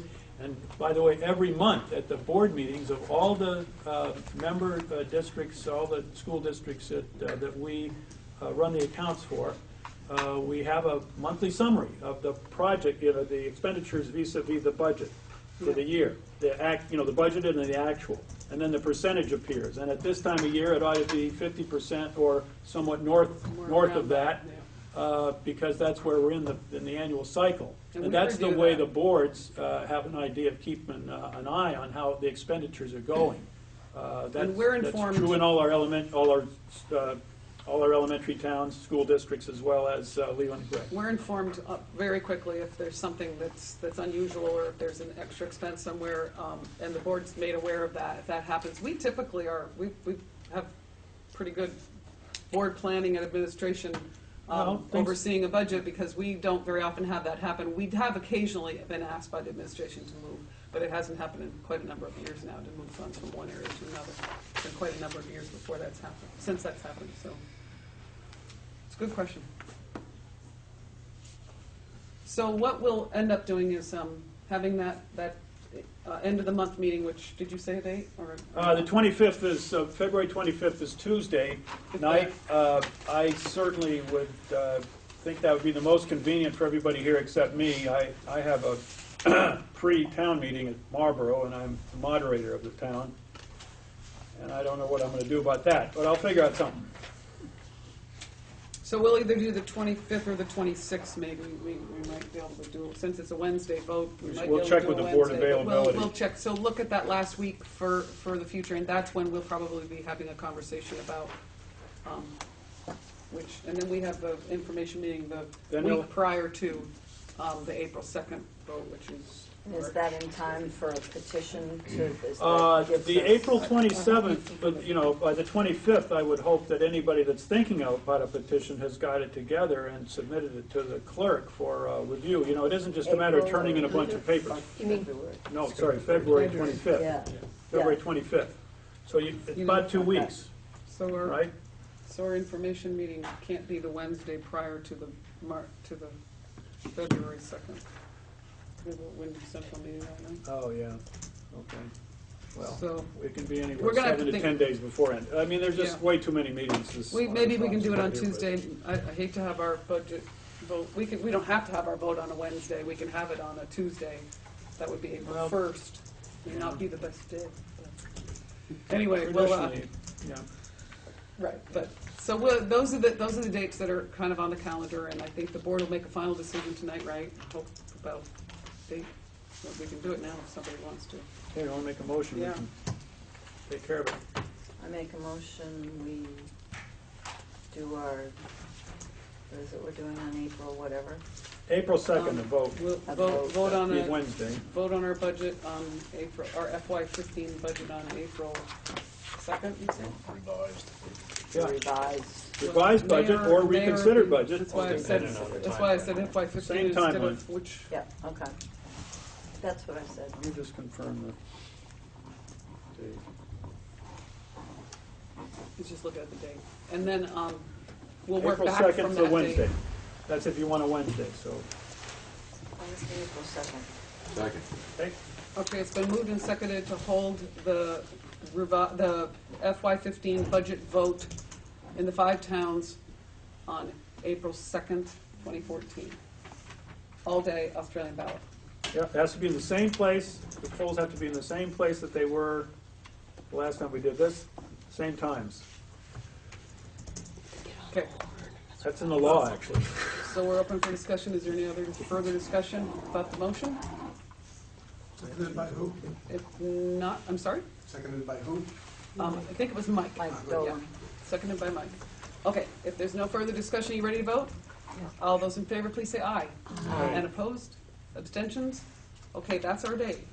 We're not quite sure what the budget will look like yet, so we're going to be talking about that on the 25th of February, Well. or the 20, I'm actually 25th. thinking, What are you on the 25th? Are you okay or not? yeah, I'm actually thinking, you're busy that day? So I'm wondering, this is February. Yeah. See, it's a week before town meeting. That's when Marlboro always has its meeting, So pre-meeting. you tell me when But you guys. I are- think- Well, let me look it's into not. it. This one is important. I mean, we're going to move forward with a revised budget unless we have a petition in front of us. So That's right. we are So we instructing gotta them have the- tonight gotta to have come it with ready to come go. to Gotta us with a come back ready to revised go. draft budget, Yeah. and we need a date Make it to the vote on it. 25th. I'll beg So- off on my thing. So we'll schedule for the 25th. 25th. We can do the 26th, I think, a Wednesday if you would Not rather. unless people, Well, that's what I'm asking. 26. It's a What do you think, Wednesday, the day. I don't want you guys to change this for me, but if you I'm can- gonna, it's gonna be tough for me that week, regardless. Either one. day. Either Yep, of 'em? Either day's gonna be tough, next, those 2 weeks. yeah, I was scheduled to be away, but that's changing, so I don't know. I don't, Yeah, either okay. day. I would need a quorum, that's for sure. I can do either day right now. I can do either day. Either day? I think I can do it. Okay, so we have a quorum, I think, already now for either day. So why don't we schedule it to make sure Stephen's here? We'll schedule it for the 26th of February to vote on Thank you. a budget to present to the voters on April 2nd. Okay, Right. and then that means the information meeting is a given. It's 7 to 10 days prior to April 2nd, which we're gonna have to still figure out that date, but, Yeah. So the only thing remaining I asked the board regarding this deliberation is, as I said, either some direction to the administration about where to look in the budget, specifically in terms of your sense of priorities from the representing the public, and probably a specific range or a value that you seek in terms of coming back to the public with a revised budget. I don't, it's obviously going to be a pretty challenging and painful experience to try to do this to a budget that's already been pared down, as you know from your deliberations. So, but I don't want Dr. Dorfman, her team, Frank, and myself to be shooting for a target that doesn't meet your approval. That's in terms of dollar value or percentage. so if anyone has any thoughts, this is a good time to share. I say go for a 2% increase over last year. So that's an additional reduction of 0.8%. Correct. Which is like 16,000. That's 56,000. That's a target from Mike's thoughts. Does anybody else have any ideas on that? I mean, what we're asking is for them to have something to aim for. Try. And then we may say, well, that's not enough. Or you may not like say, what "That's the too much," choices Or we are. might be unhappy with where they're suggesting. How about So suggestions besides the amount on possible direction or That's- offer? You want that? That's after, That's yeah. what he's- That's You- next. you I want both of these. You want, okay, Yeah. so I'm okay with, I think, the 0.8. Okay. Any other suggestions? If not, that's the direction we'll share with them. This is clearly not a vote, we're just suggesting that, does it help? It's And a then- sense of the board, that's fine. If it can be done without compromising the integrity of our programs. No, this is the way we will approach it. We will certainly scratch our heads and, put a menu list down of what they are, because it's the public's budget. It's not my budget. And so, And it there are isn't going to our be budget some either. difficult choices. And that's the way we'll have to put it. But we'll do our best to come up with something that does benefit the greater good for the most students. All right, that sounds good. You can have. Yeah, do we really need a new car for student driving? That already is on the list, actually. Pardon me? Well, it is required to have at some point. The question is whether it has to be this year. And I think that's one of the things that has already come up on in our discussions as to what could be. That certainly was questioned at the annual meeting.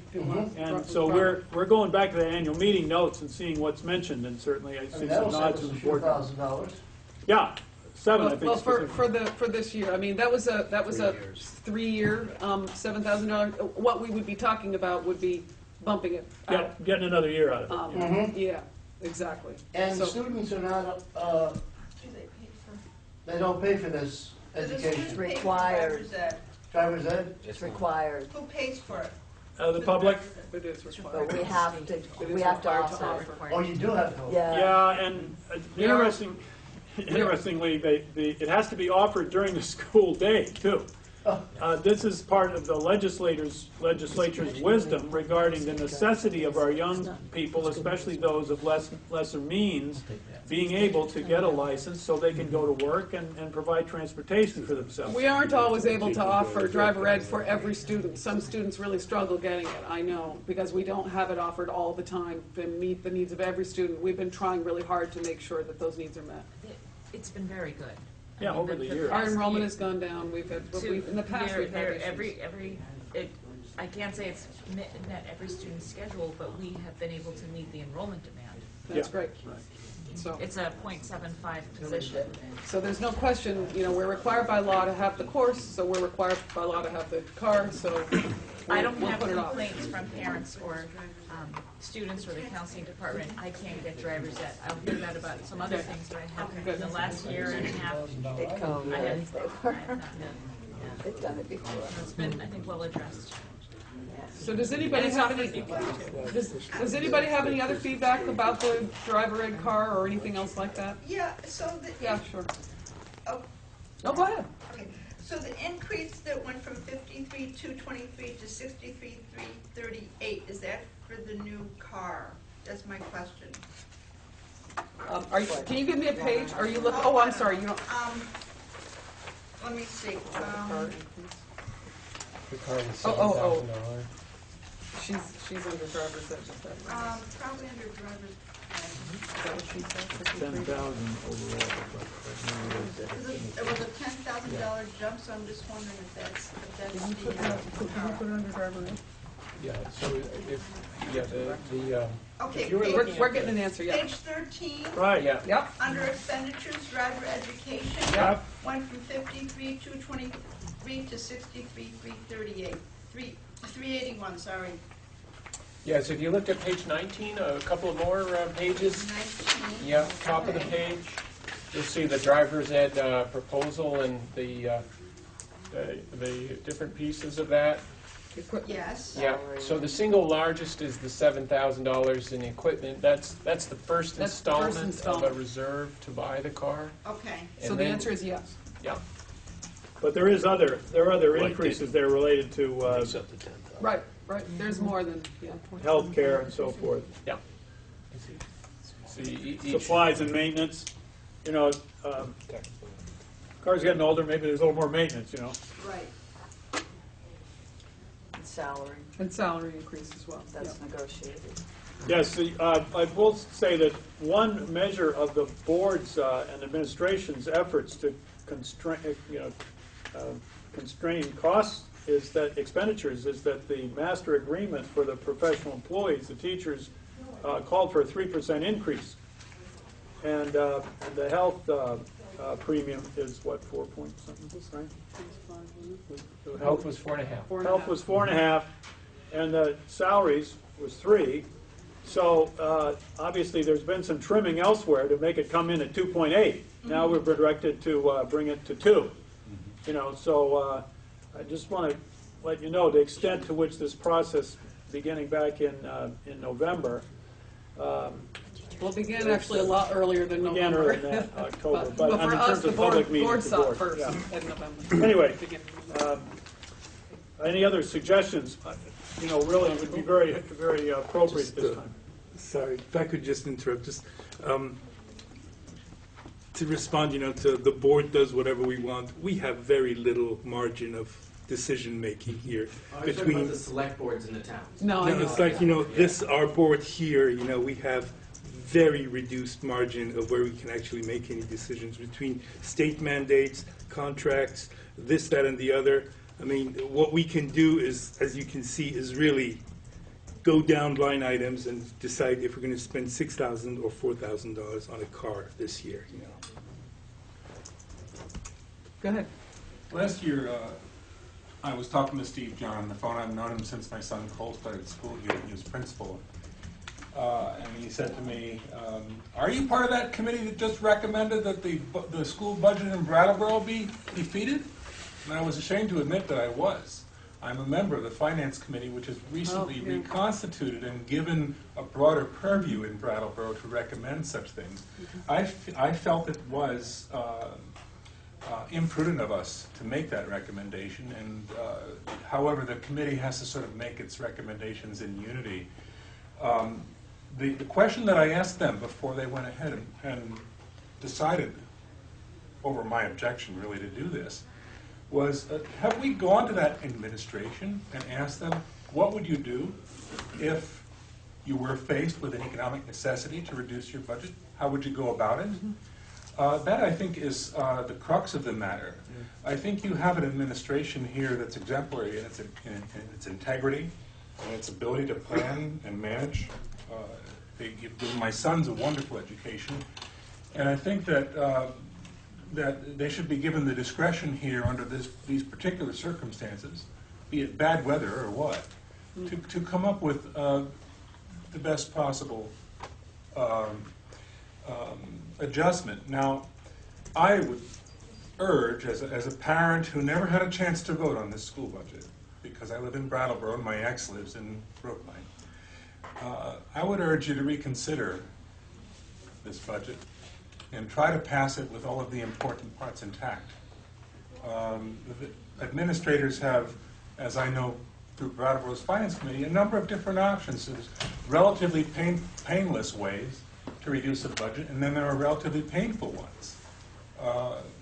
Whether it's attrition or offering early retirement, it's possible there are different ways in which you may be able to come up with a budget that tells the public that you're listening to their concerns, but that you also feel reaffirmed in your initial decision making and believe in its integrity.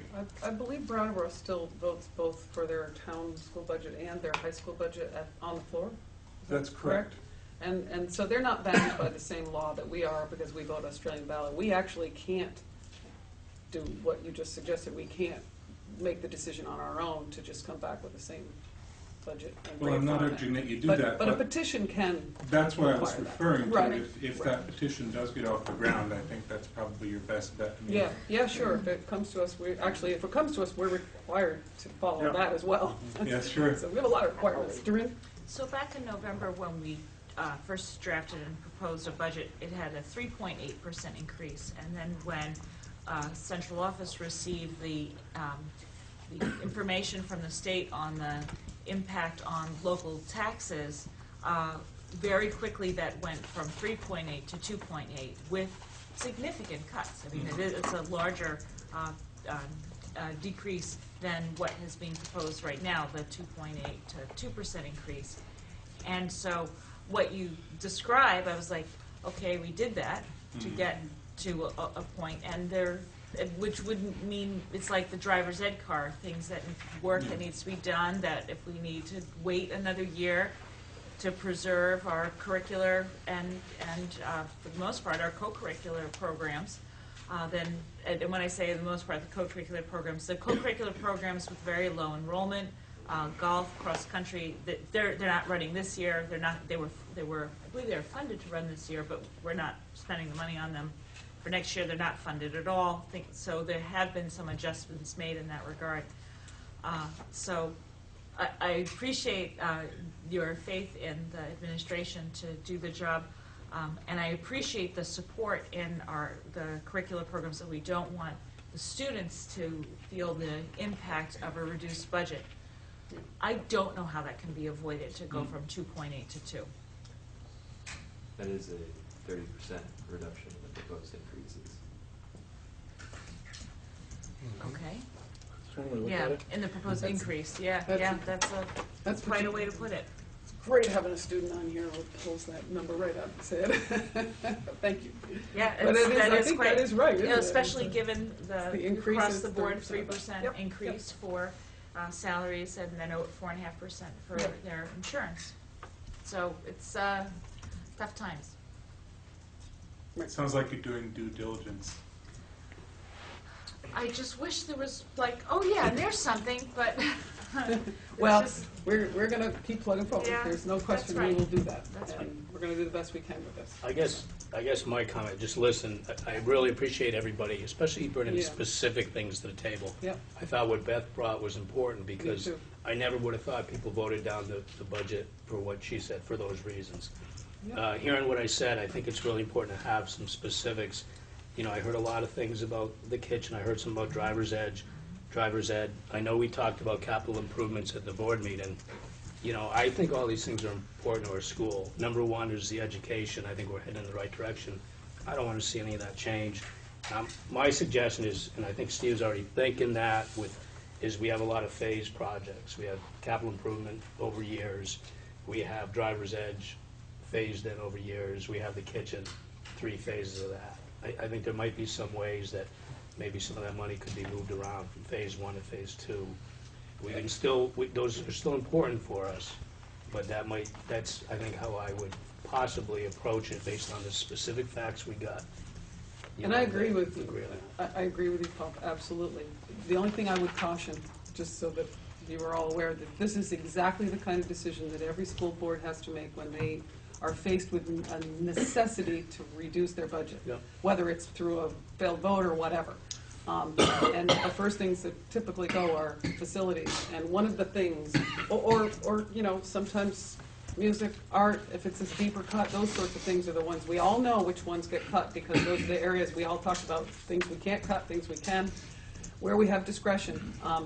And the one thing that we should feel very proud of ourselves as a school and a school board, that we have continued to be committed to our building. And the reason we have such a strong building today is because we have had leadership in our SU office and in our building that has supported that. And so I would just, I agree with you. We're Yep. here and we're just like everyone else. You got to cut somewhere. Where are you going to cut? It's going to be the least And I would hope the impact. But we administration do would have look to at that understand and understand. what the impact is on that, because there are schools that are actually falling down around Agreed. towns, around the kids' heads in certain towns, because that's where they've ended up cutting.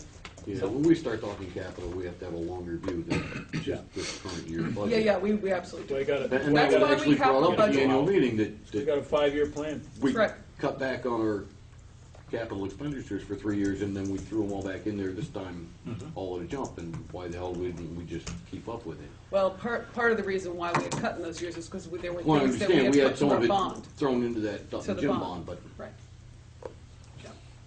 I have faith in our administration to know, because they deal with all the day-to-day things of our school. We're the board, we don't do day-to-day things, and I would myself not feel comfortable even suggesting specific areas, because I'm just not familiar with what would be best. The operation. Yeah. Right, it Yep. just isn't my place to be involved with that really, so I have faith in the board, in the administration to do the best they can and try to make it Present us work. with a- yeah. Try to make it work, and if they can't, they'll come back and say, we can't do that, we can't make that work, we can make this work. Yep, and then we get to decide, because Yep. it's not them who Yep. decides. It's us. Go ahead, please. There was an article in the paper about the farm bill, the federal farm bill, and cutting food. Does that have any impact on the projects that are the food that's, Food the stamps. children that are of, Food support. that can have that food, or does that impact It's a anything you want to do? it's a federal program, and absolutely, there are cuts all the time. I was at an advocacy institute in Washington DC, and I met with both Peter Welch, Representative Welch. I met with Senator Sanders, and I met with staff at Senator Leahy's office, and every single one of them were deeply concerned about the cuts to childhood nutrition programs at a federal level, and they are fighting tooth and nail to try to make sure that those, and also early childhood education. Those are two areas where the concerns are great, where funding is possibly going away, and they're trying to get it back. I guess the reason So- I was asking was, does that have an impact on Gotta feed our what you kids. do with the kitchen? In other words, you build it for something. Are we going to have that number of children or more, or is it going to be a drastic reduction?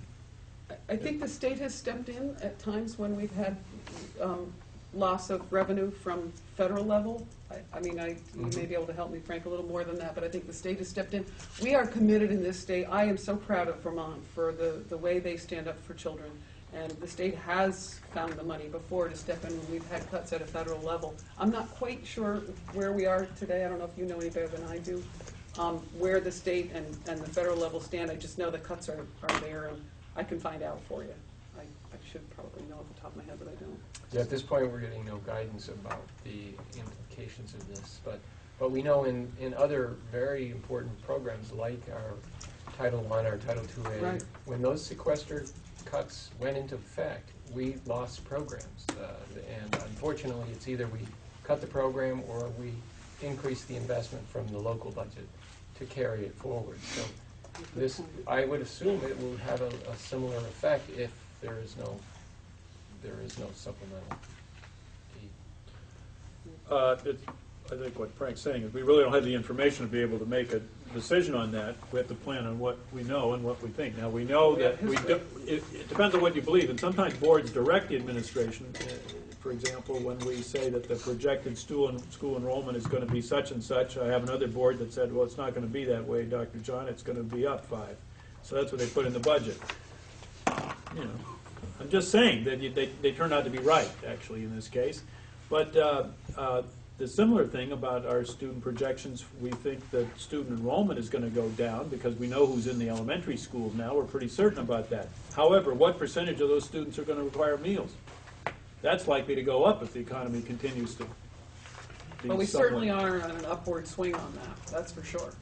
Yeah. So we've seen an increase in the meals being, you know, and we don't expect that maybe that increase is going to continue to that extent. But that's really the premise and what you know really obliges the administration to bring the issue to the public and to the board regarding improving the facilities to provide food service here in this building. We can't, I mean, whether the funds are cut in that or not, we have to supply what we do today for our kids. I mean, there's no question, we are responsible to provide an education for our kids.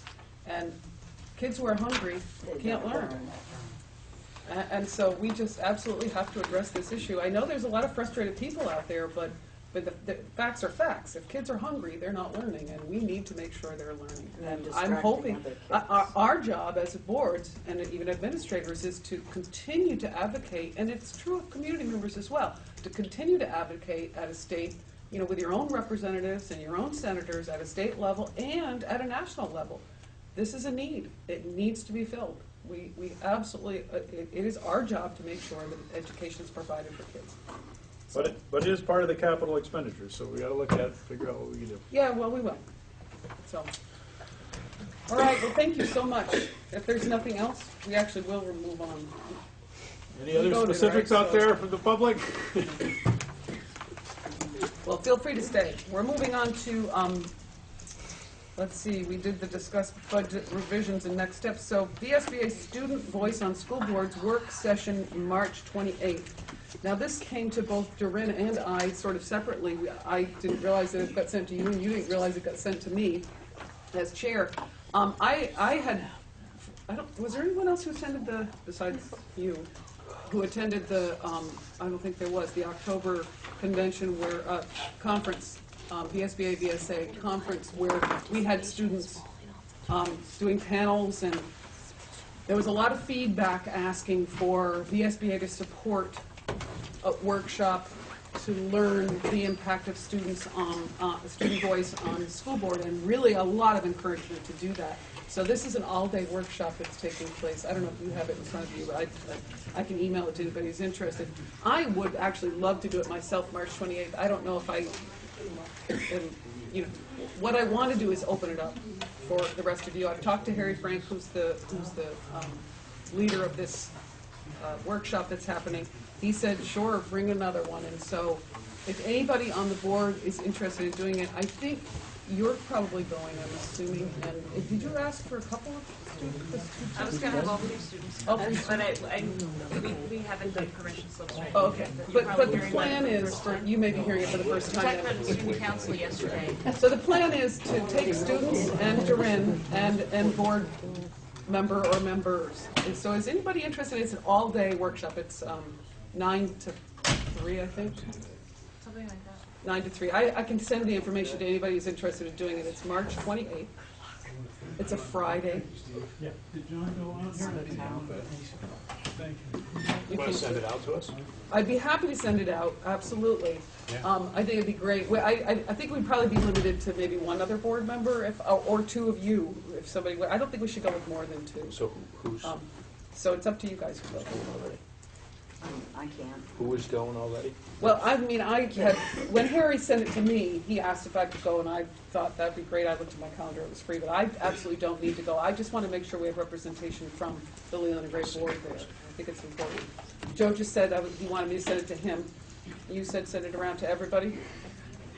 I'd be happy to do it. He also sent along big, I haven't had the chance to read it because I've been so busy, but there was a thing from the Alaska School Boards Association where they have like a 16-page document that they've been working. Have you looked at it? I haven't had a chance to look at it. But that's all part of it. So if I either send it to the full board or I send it to anybody who's interested, I'm going to send that along as well. Okay. Send it to me. Okay.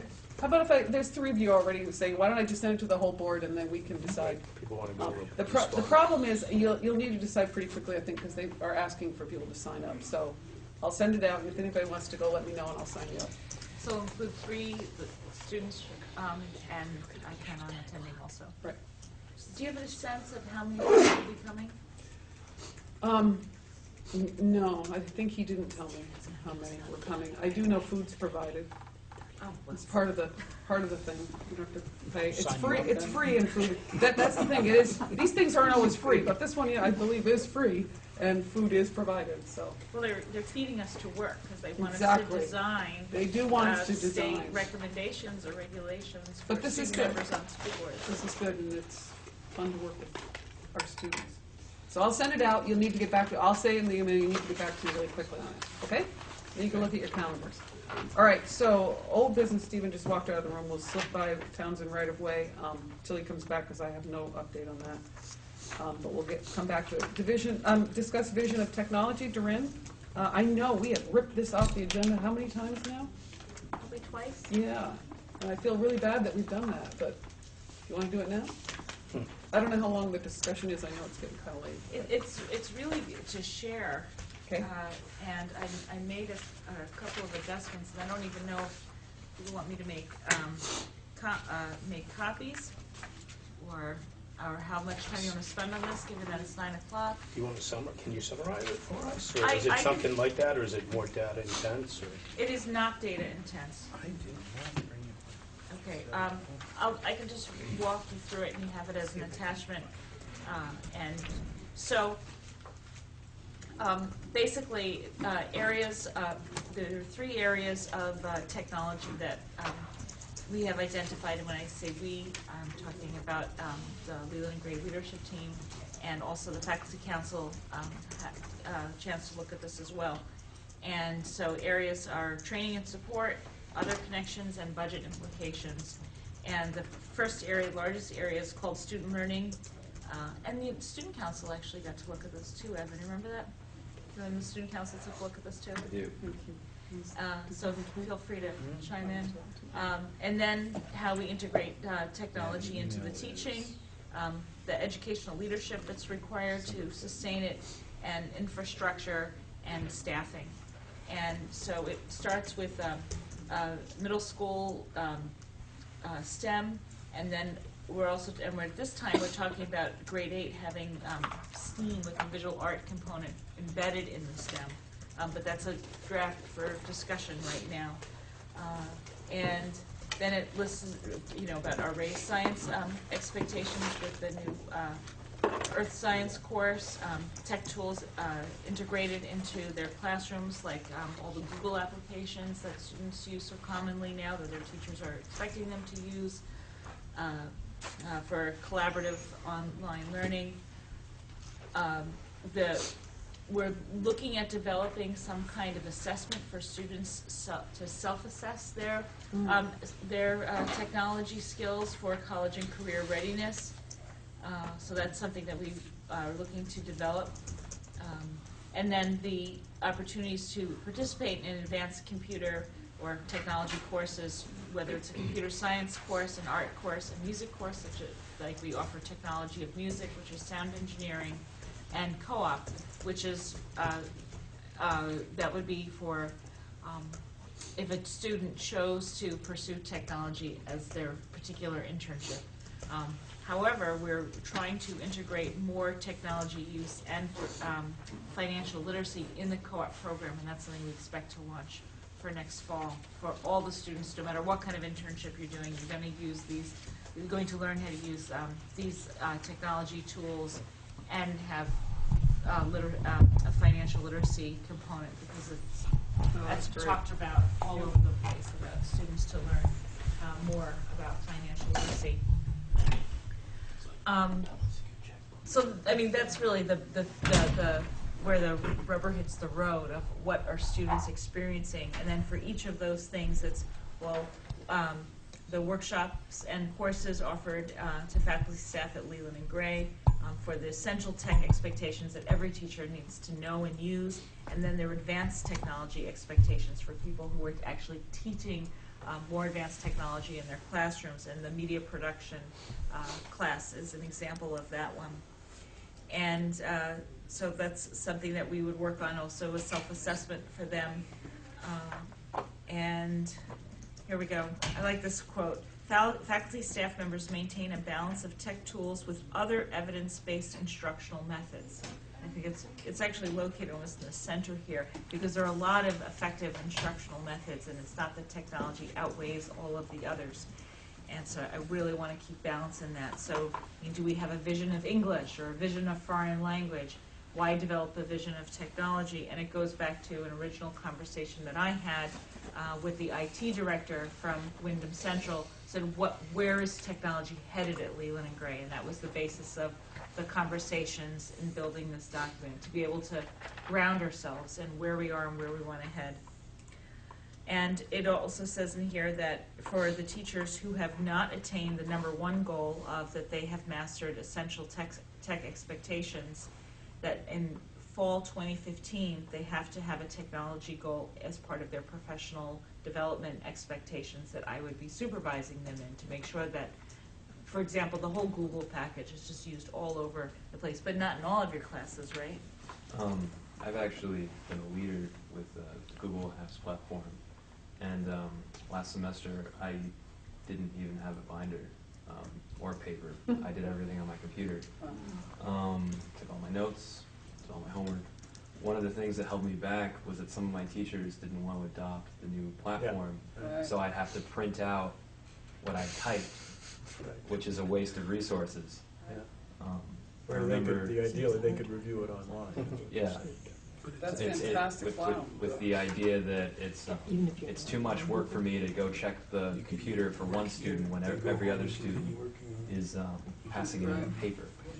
And I remember hearing this figure, I don't know if it's a real figure, if it's just hearsay, but teachers like talking about, was that the paper budget was $40,000.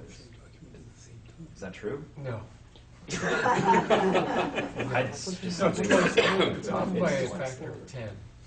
Maybe 4,000. The word processor is just... But still, it's 4,000 that we Despite could be that, saving, and we're nitpicking here, right? So all I'm saying is, if, as a vision, typing literacy, computer literacy, the ability to use these laptop cards as a supplement to traditional pen and paper could be a vision for the future. When you go out in the work world, it's going to be expected of you. It's just like script or cursive back in the day was expected that you could do it. Yeah, It's an essential skill. Yeah. Cool. Most of our students can write cursive pretty well. You wonder how long that's going to be. So, in terms of educational leadership, the school leaders establish essential and advanced tech expectations of all faculty, as I described, providing or direct professional training for individuals and groups, supervising teacher effectiveness, as we do for all our initiatives, monitor student performance, and communicate with all constituencies regarding tech expectations and rules. Because it is a professional work and learning environment. And it also says that administrators who have not attained the essential tech expectations must also have a technology goal. Right. And then for infrastructure and staff, we currently have 2 full-time IT people, plus basically 52% is what will be allocated for Wyndham Central, but so essentially we have a half-time person from Wyndham Central, the IT director who does spend a lot of time at Leland and Gray, so that we have uninterrupted smooth tech access and effective classroom integration. And they often provide the majority, I would say they provide the majority of the professional development to the teachers and staff using our tech tools. And we even have like we used to consider it a model technology classroom. Is it 812? Yeah. But now we actually have classes in there. so Yeah. that they can take advantage of all the technology in there. So it's kind of hard for a teacher to schedule time to be in there, since there's always kids in there learning, which is a great thing, but it shows our limited resources. And we would like to connect with our K-6 teachers, principals, counterparts Right. about having a K-12 Absolutely. alignment, so that we can have a common expectation of what students will have mastered before they come. Right. Now, this Very good. was emailed to you on December 5th, if you haven't found it. So go ahead and pull it back out either now or later. Does anybody have any questions for Doreen? Were you done? It's great. It's terrific, yeah. No, I appreciate Evan's comments too. I mean, Yeah, it's or nice to hear questions that. for Evan as well. Yeah, Uh, yeah, this is an interesting dynamic. Well, you're one of our leaders, too. This issue about expectations for teachers using technology is certainly one that's, well, around the nation, state, but certainly specifically at WCSU, among the schools, we have a NETS assessment program that is national standards on the use of technology for education. And that'll be part of the professional development expectations, professional learning expectations. These expectations are also reinforced by the new core teaching standards for teacher licensure, in terms of initial preparation of initial license when you get out of college, looking for your teaching, first year of teaching license, but initial license, but then also renewal every 7 years. So the new standards that are linked to the Common Core standards do expect contemporary use of technology. And that's quite a challenge for some of our, even some of our finest teachers. Okay. Just want to say we have been greatly aided by an infrastructure upgrade this fall. The internet is much more accessible, runs far faster. Fiber. Yeah, the fiber optics. Well, and It's the been network fantastic, inside the and building, too. And the the- leadership and the- that came that's right. from central office was essential for that to happen. Great, thank you. Other comments and questions?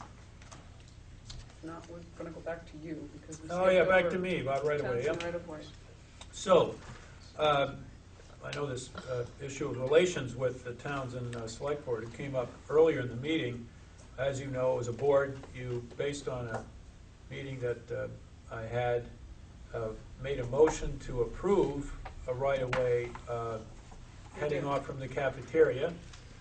That was, the location was acceptable to the Select Board, but the stipulation that the access be controlled to ensure the safety of the students, since it goes through the campus, was, I learned, was not acceptable. So then the Select Board came back with, representative of the Select Board came back with a thought about having a right-of-way between the two buildings, the Dutton Gym and the Town Hall.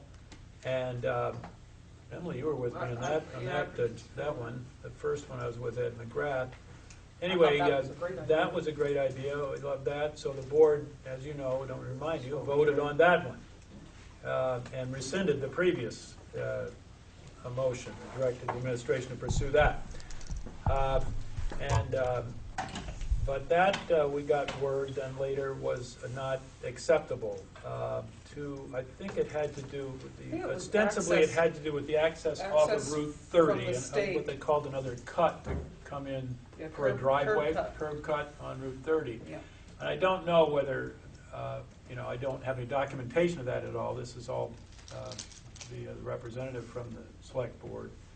But, so then, we have to fall back on, if it's unacceptable to have this access at the cafeteria, then we fall back on whether we have already complied with the right-of-way construction requirement by the grading in back of Dutton Gym, the addition of Dutton Gym. And I don't need to repeat with you the fact that we don't know where this right-of-way is. No deeds actually show it, but it is stipulated and required in the lease and in the deed for the property. So there's no question about a right-of-way, but getting it to work out is proving to be a little bit of a sticky wicket. So now at this point, we've referred because... What happens if we ignore what the state says and do it there anyway? Well, I don't. It's not our right of that's- way, it's theirs, so it's that actually, would be a it's on decision the that property they line have to between, make, so not we have ours. to be complicit to whatever happens, I understand. But that's why I've gone to legal counsel to represent our situation. In the case of both, meeting with the representative from the Townsend Select Board, because they hired a lawyer to originally, ask for an order of compliance from the Natural Resources Board. Melanie Keene wrote me a letter. We thought we had back complied in the when we fall. added on Yeah. to the back of the Dutton Gym and graded the property. And so we made the back of the Dutton Gym the same, after we added on, we made it the same as what it was before we took up that space. So we put fill in there and made it so you could still drive behind there. We thought we had met. So, well, I'm just repeating this historical perspective, that's just so we know. And this all dates back to when we did the renovation of Dutton Gym and the bond and so forth. So, now it's in the hands of the two legal representatives to work something out, and I haven't heard further about that. I know that a contact has been made, and that there's a prospect of communications being solid and being able to hold water against any question of compliance on the 250 permit or the actual deeds. I hope in the end we end up with deeds that actually show where this right-of-way is and it's permanently established. It's a little bit like the thing we had with Brookline Church, Linda, and I'm sorry, you may not be aware of that, but the New Brook Board has an issue about Brookline Church and the Brookline School. And you go back in the records, you find these old things. I don't need to go into that. Sorry. Go ahead, move on. Any other questions? Yeah. Yeah, just to recap. The option of from the cafeteria going behind the building is not acceptable to us because No, that's off the table. The option number two of the I just want to clarify, it was not acceptable to the Select Board of Townsend. correct. I understand. And then option number two is not acceptable with the road going on the median between the two was not acceptable to the state. That's what I understand. What we were told was the state wouldn't allow them the necessary curb cut permits So they to could have allow the driveway access go to out it. on You might be Route able to 30. And now say lawyers that, are but that's hashing what it I out? heard. Well, the problem is that the position of the Select Board remains that we're not in compliance, and they have a request to the Natural Resources Board to compel us to comply. We want to know how we're supposed to comply. We where thought we had for years, we thought we had complied. You know, that's where the rub lies, and I understand the Select Board's interest in having access to the back of the building. They We need don't- more parking. And we don't question, Wanna do it the right way. we as a board, nor me as the representative, question the right-of-way. The question is location and access for trucks and vehicles at all times. And safety. Because it's a safety issue for our students. Yeah, well, I'm sure we'll work this out one way or another. It'll get worked out.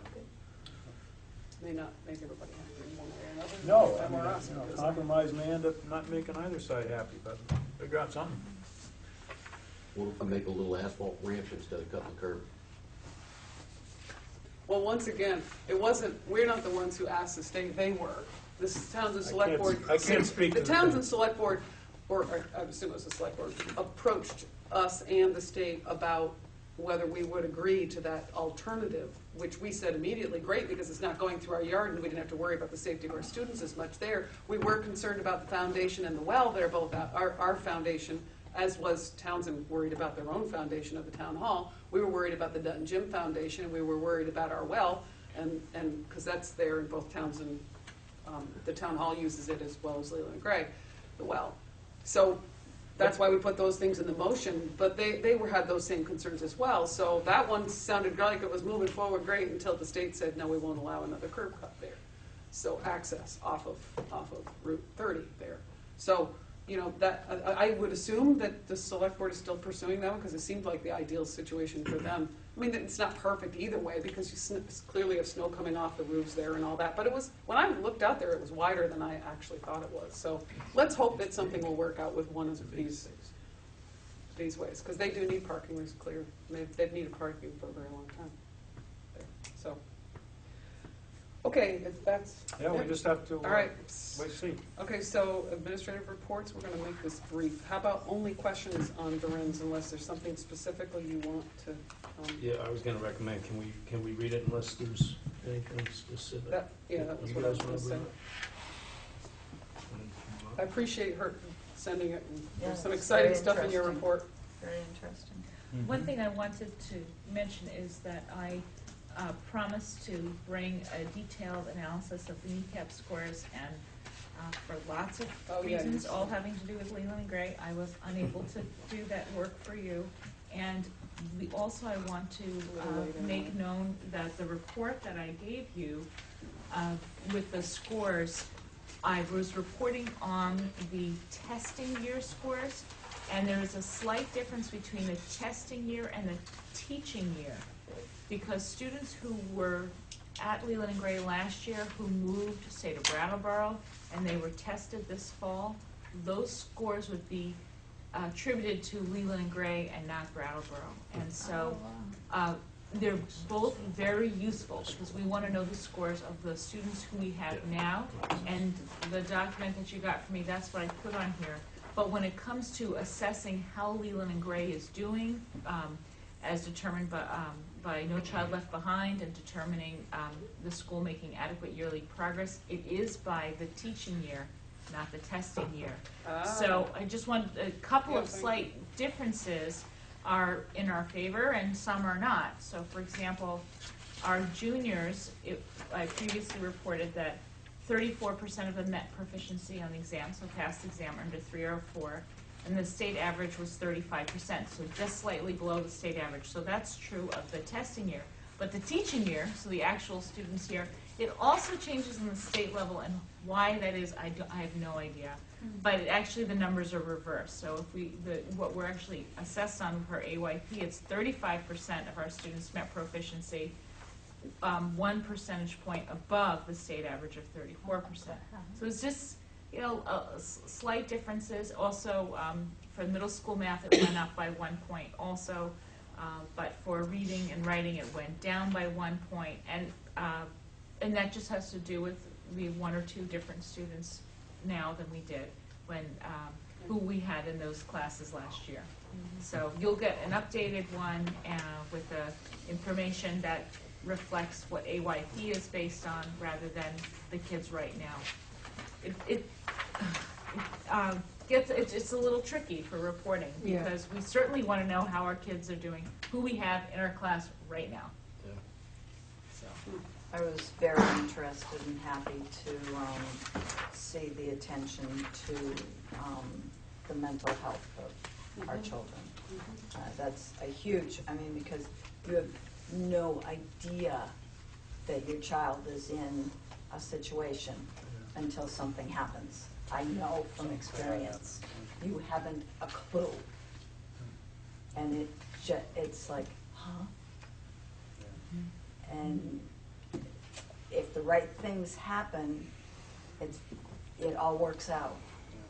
But the resources have to be here. Yeah, and everybody has to be involved. It's a parent involvement. An elementary school teacher can be the clue to, in the experience that I had, it was an elementary school teacher that my daughter felt comfortable going to. And then it opened up, and she had physical situations that were happening that clued everybody off. It's like, gee, I should take her to a doctor. She's having fainting spells and having a hard time breathing, and that just opened the whole box and paying attention to that. We are probably not alone in having to provide many more resources today than we did just a few years ago. But so it does work out grateful here.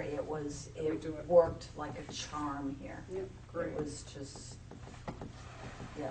What I don't believe I added, and you're absolutely right, by the way, what I don't believe I added in the report was that the training that Susan Fenton-Moore, school social worker, the 2 school counselors, and I attended at Harvard Medical School. I think it cost about half the cost was covered by the SERVE grant, which we received from the federal government school emergency response to violence. So while it came out of our professional development funds, it was supplemented by the federal grant that was helped secured for us by our Agency of Education. So it wasn't just our own local spending, and very Good much point. Thank you well for bringing spent. that up. Good. Okay. There's no other comments or questions? Thank you, Doreen. But before I move forward to the superintendent or CFO, I have to back up one because I added something to old business that I skipped over, and that was by the request, board members serving, board members leaving. And I think, Dion, someone told me you are not. I am, but don't worry, Wyndham has quite a lot of interest. Well, that's good, but I mean, we'll be disappointed to see you go. I mean, I've said it a million times. I can always count on Wyndham sending one of the most powerful board members they always have. I've never met a Wyndham board member who isn't strong and, you know, so, and you are no exception, certainly. And it's been great having you on here. And if you get elected at town meetings, so you still have the opportunity to change your mind, is what I'm saying. Not that we don't want anybody else, but you know. People have been elected in their absence. Yes, this I know, but, yeah, well, thank you. Well, thank you. Thank you. Yeah, really. It's been, Thank you for your been a kids. really good board member. Yeah. And I think the only other one who's, am I right? The only other one who's up is Jeremy, and Jeremy did turn a petition in. I know he wanted to be here tonight, but he did turn a petition, and in Newfane, you have to, oh, that's right, you're up too. I forgot. There's 5 of us. Oh, you're up too. It's I'm up, Joe's up. Jeez. But you're Well, it's a staying, good right? thing you guys are like clearing me up because you I did plan everything. on it, I'm running. Yeah, all of you Yeah, do anything it from can the happen at floor. town meeting. So isn't it like 89% run unopposed? Yeah. That is exactly the truth. 89% I'm not opposed. board members run unopposed in the state, but all it takes is one to be opposed. We have very little turn. We still have an opening in Newfane, which I think I've heard some people are considering a write-in, so I don't have any idea How is who. but- Newfane doing with their, I remember our last New- meeting was the Newfane. night before petitions were due. and they had Newfane 4 literally it's a terrible situation. I don't know how board you're gonna deal with members. it, but right now, we turn petitions in, and petitions have to be turned in by the end of January, I forget the date, 25th or whatever, because we vote Australian ballot for candidates, and only one person from a 5-person board put a petition in for Newfane. So Unless that's not a they're- quorum. Unless they're write-ins. Unless we'll there only are have write-ins one- on town meeting We'll only have day. one elected member, and that elected member can't convene themselves to appoint I was gonna additional say, members. yes, you'll always have a quorum. Nor can they appoint members to the Leland and Gray board, which is what their So top task is as well. I So- really have to, I'm consulting with the Secretary of State. Well- I'll have a very strong relationship with the Secretary of State by the time the end of March rolls around, probably. Well, those of us in Newfane should be really paying attention to if there's any write-in candidates. I wish somebody would write a letter to the editor if there's someone interested, because it only takes the majority, well, it takes 13 or the majority of votes in a write-in. And in fact, that's how I actually got on. I didn't even know I was gonna get written in, and somebody called me up and said, hey, you were written in at Leland and Gray. I was like, I was written in? I couldn't believe it. It was back in 2000. What is Newfane doing to get the word out? Well, I don't we know that. should be Uh, doing yeah, because of the our board, vote? the board's been working on this for a year, over a year. The Brookline members are as well, because been really Brookline has hard. Brookline's been insane. missing a board So it's the member. New Brook board that has now, Well, will have Newfane, actually, Oh. but Newbrook as well. Newbrook will have This is Brookline, this is Newfane. The joint contract board It's is 8 8 people. However, they've been functioning with 5, because they've only got 2 over in here, Brookline. and they've only got 3 over here. Right. So they've And been now they're down functioning to on 1. 5. Well, they at- will be at town meeting unless somebody gets written in. At town meeting, this will be down to 1, And that'll be and down this to has 1. 1 person running out of 5, so, you know, it's No gonna be, quorums. but we hope some people step forward and get elected. Well, get the word out, because. Oh, well, I mean, I tell you, all the stops are being pulled, Good. Well, as far as they need as to far let as the people know sitting there's members. names. Isn't Kim putting forward something at town board to reduce? Well, okay. That's the other thing in town, we don't want to go into this too long, but Newfane is actually requesting to reduce the number of board members from 5 to 3, and that may or may not pass at town meeting. That's on the job, on the warning. Anyway, it's a need. It is, clearly. And this is not just us. This happens around the state. There are some pockets that, of course, have, candidates running. That's why we need one against board. others, but, yeah. I actually had some old business that I wanted to mention, if I can just announce it. Okay. Is that all right? Is this the right time to do that? We went back to old business. We typically would do that under additions or corrections, but go ahead. I think it's not probably going to be anything you're asking us to vote on. If it is, we probably shouldn't do it until next meeting, but if it's just information, go ahead. It's information. So it was at our January board meeting that we had some 35, if I'm not remembering the number exactly, members of the public coming, including faculty. Not all of whom are members of the public. 27, sorry. 27, okay, thank you, including 10 students. And I wanted to let you know some of the things that I've done since. So I invited all of them to a meeting that will be held tomorrow night at 6:30 in the band room to talk about ideas of revitalizing our music program. So I'm meeting with our 2 music teachers to plan out the specifics of how we're going to facilitate the meeting. It'll probably be an hour in length to talk about how we're going to move forward and strengthen it in K-12. And so that was one move. The other thing was I told them the very next day, well, there's no period 9. If the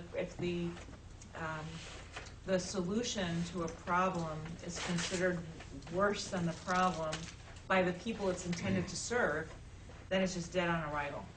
And people don't want to collaborate, don't want to make it work, don't want to necessarily participate if it's not the option, if it's a worser option than they currently experience. So that I was already telling students and teachers the next day. I was like, well, what? I got my head handed to me. We're moving on. We're going to try to do better with another plan. But being clear that it's not going to be the plan we use this year because of what community member mentioned to us today. We also talked about this at length I met with one of the music teachers about this as well. We talked, one of the topics that was raised was faculty council as a decision-making group, and it was in consultation with the band teachers that faculty council actually doesn't talk about departments. It's not like the teams of teachers sit around and talk about the math department or the science department, and they didn't feel it was appropriate to talk about the music department. So while that was talked about at length at the January meeting about the power and the strength of the faculty council, talking about the music program is not on the agenda. So those were the 3 pieces of information that I want to share with you, looking at moving forward. So no decision has been made with respect to where music is going to work in the schedule, right? Well, it'll be within the master's, Okay. within the It's the within the master's day. schedule day, Yeah. yes, but it's,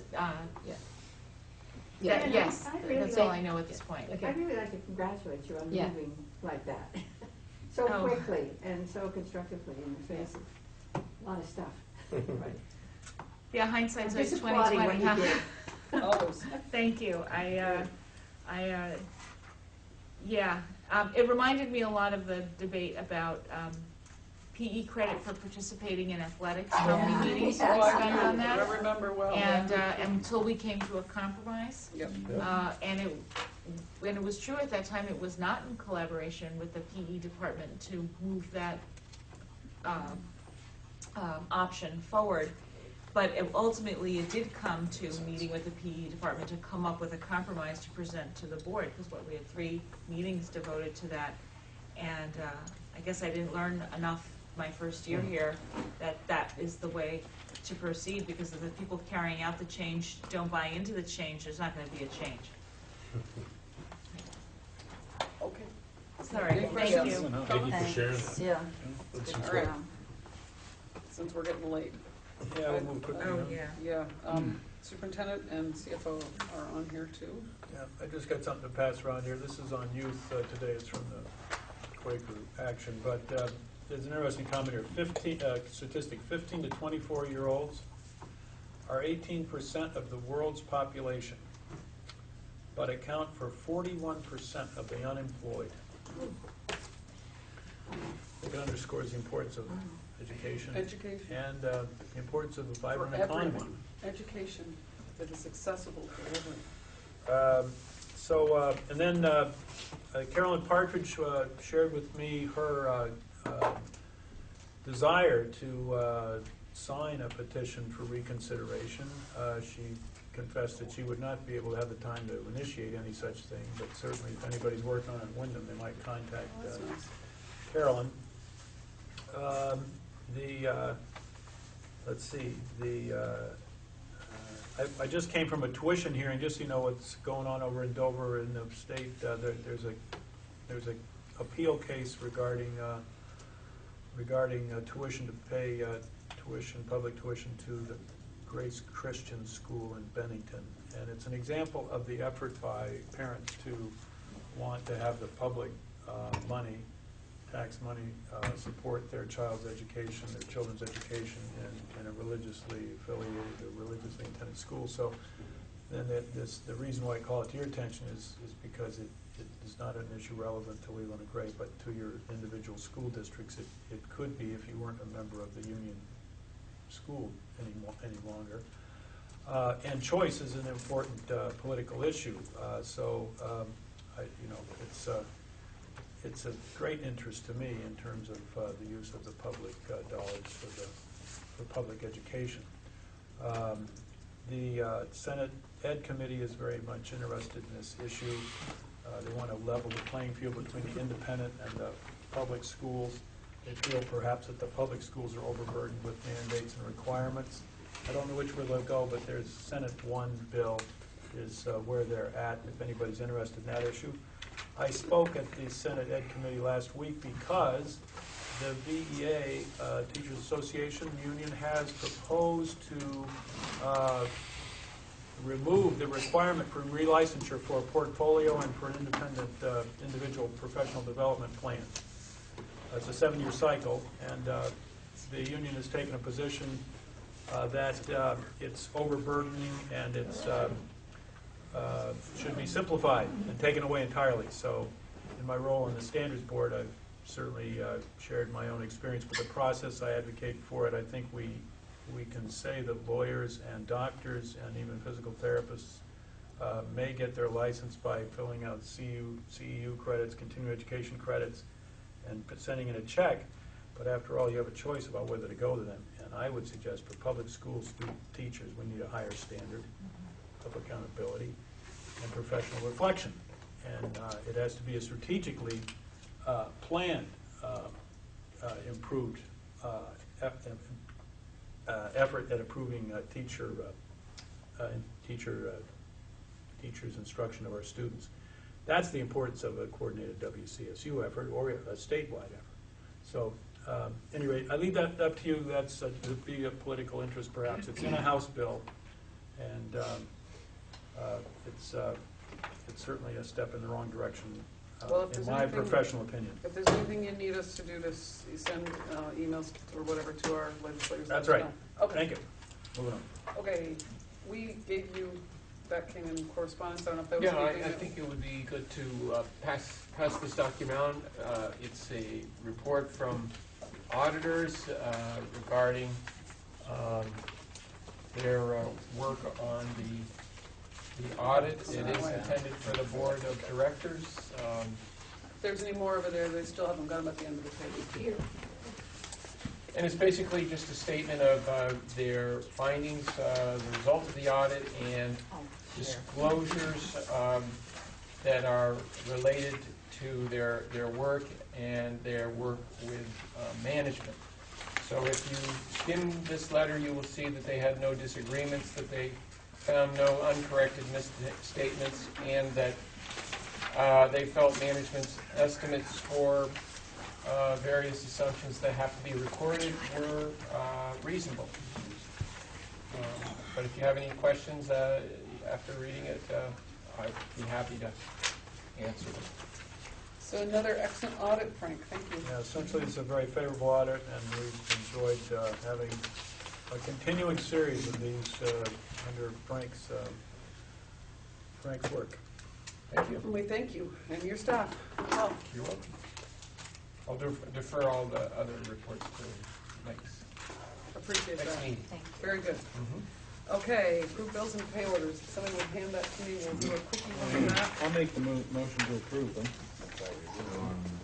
Been reviewed by two. total bills and pay orders are, there's 4 warrants and 2 payrolls. Total are $298,926.37. It's been moved, I'm assuming that's what you moved? Yes. Joe That moved is. that, and it's seconded by? I'll second it. Seconded by Bruce, and like you said, it's been reviewed by 2? Signed by 2? Okay. Comments, questions? Nothing? All those in favor? Aye. Any those opposed? Any abstentions? Motion passes. Would somebody hand that down to Chief? You got a question? Who had a question? Interesting as the audit report is, the pay orders are. We're almost done, yeah, I so have, you school do. tomorrow. And we're gonna end up kicking you out. We gotta kick you out for executive session anyway, We so never it's all right. usually do this, although I will say, it's been happening to us a little more often, but our goal is going to be to reduce the time of our meetings again. We used to be so good, we were getting out at 8:15, 8:30. We're going to go back there at one point here, soon, we're hoping. So we won't, don't hold us to this being the standard, because it isn't. But anyway, we're going on to executive session, and I believe that you probably are not allowed in, am I right? Executive session anyway? Yep. So, what did I forget? Oh, I did forget. Consent Okay, agenda. consent. Did the email come out, or did you get it? And nobody, I have not seen that. I looked hard today. I've not seen The minutes? Uh-oh. I think Anybody they have the minutes? did. If we haven't received them, we can't really approve them yet. If you haven't, then we haven't. No, I don't have them here, you're right. I don't think Okay, so. I don't think I have the minutes. They went to Allison and then they just didn't get out, huh? They didn't get sent? Didn't get out with my Well, agenda. we'll put this on the next, if you make a Yeah. note of that too. We'll put this on the next agenda, we'll approve the minute, pardon me? Allison thanks me for them. Yeah, no, I'm sure they Okay, said so- got in, she would have told me, If but they I, weren't distributed to the board, we're not gonna be doing the consent Yeah. agenda, so we'll put that off to the next meeting. And so our next meetings are, the only one I want before everybody leaves, including Evan, is a second board meeting in February, to be discussed. Did we decide on whether we were gonna do the February 26th, you said. 26th on a Wednesday? So that Stephen didn't have to miss his 7th. town meeting thing? Okay, does that work for everyone? Yeah. Okay, Thank so you. it's the 27th? 26th. 26th. Sorry. At 7. At 7, 26 that's what and he said, 7, there you go. 26 at 7. Okay, and I'm of course looking at March, which is the 27th, 26th, okay.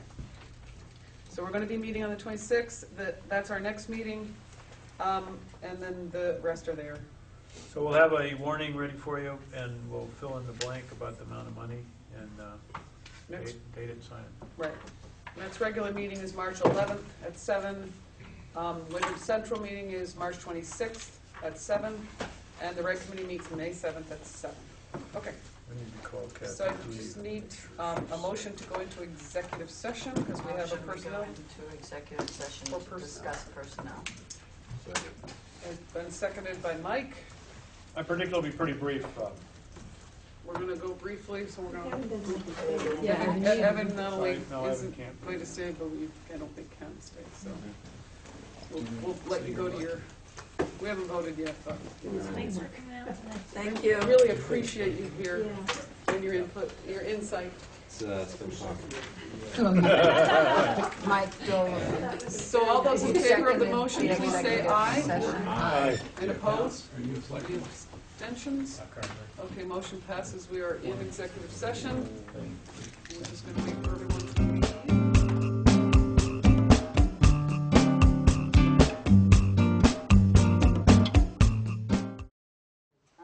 There. Okay, we're now out of executive session. Move to adjourn.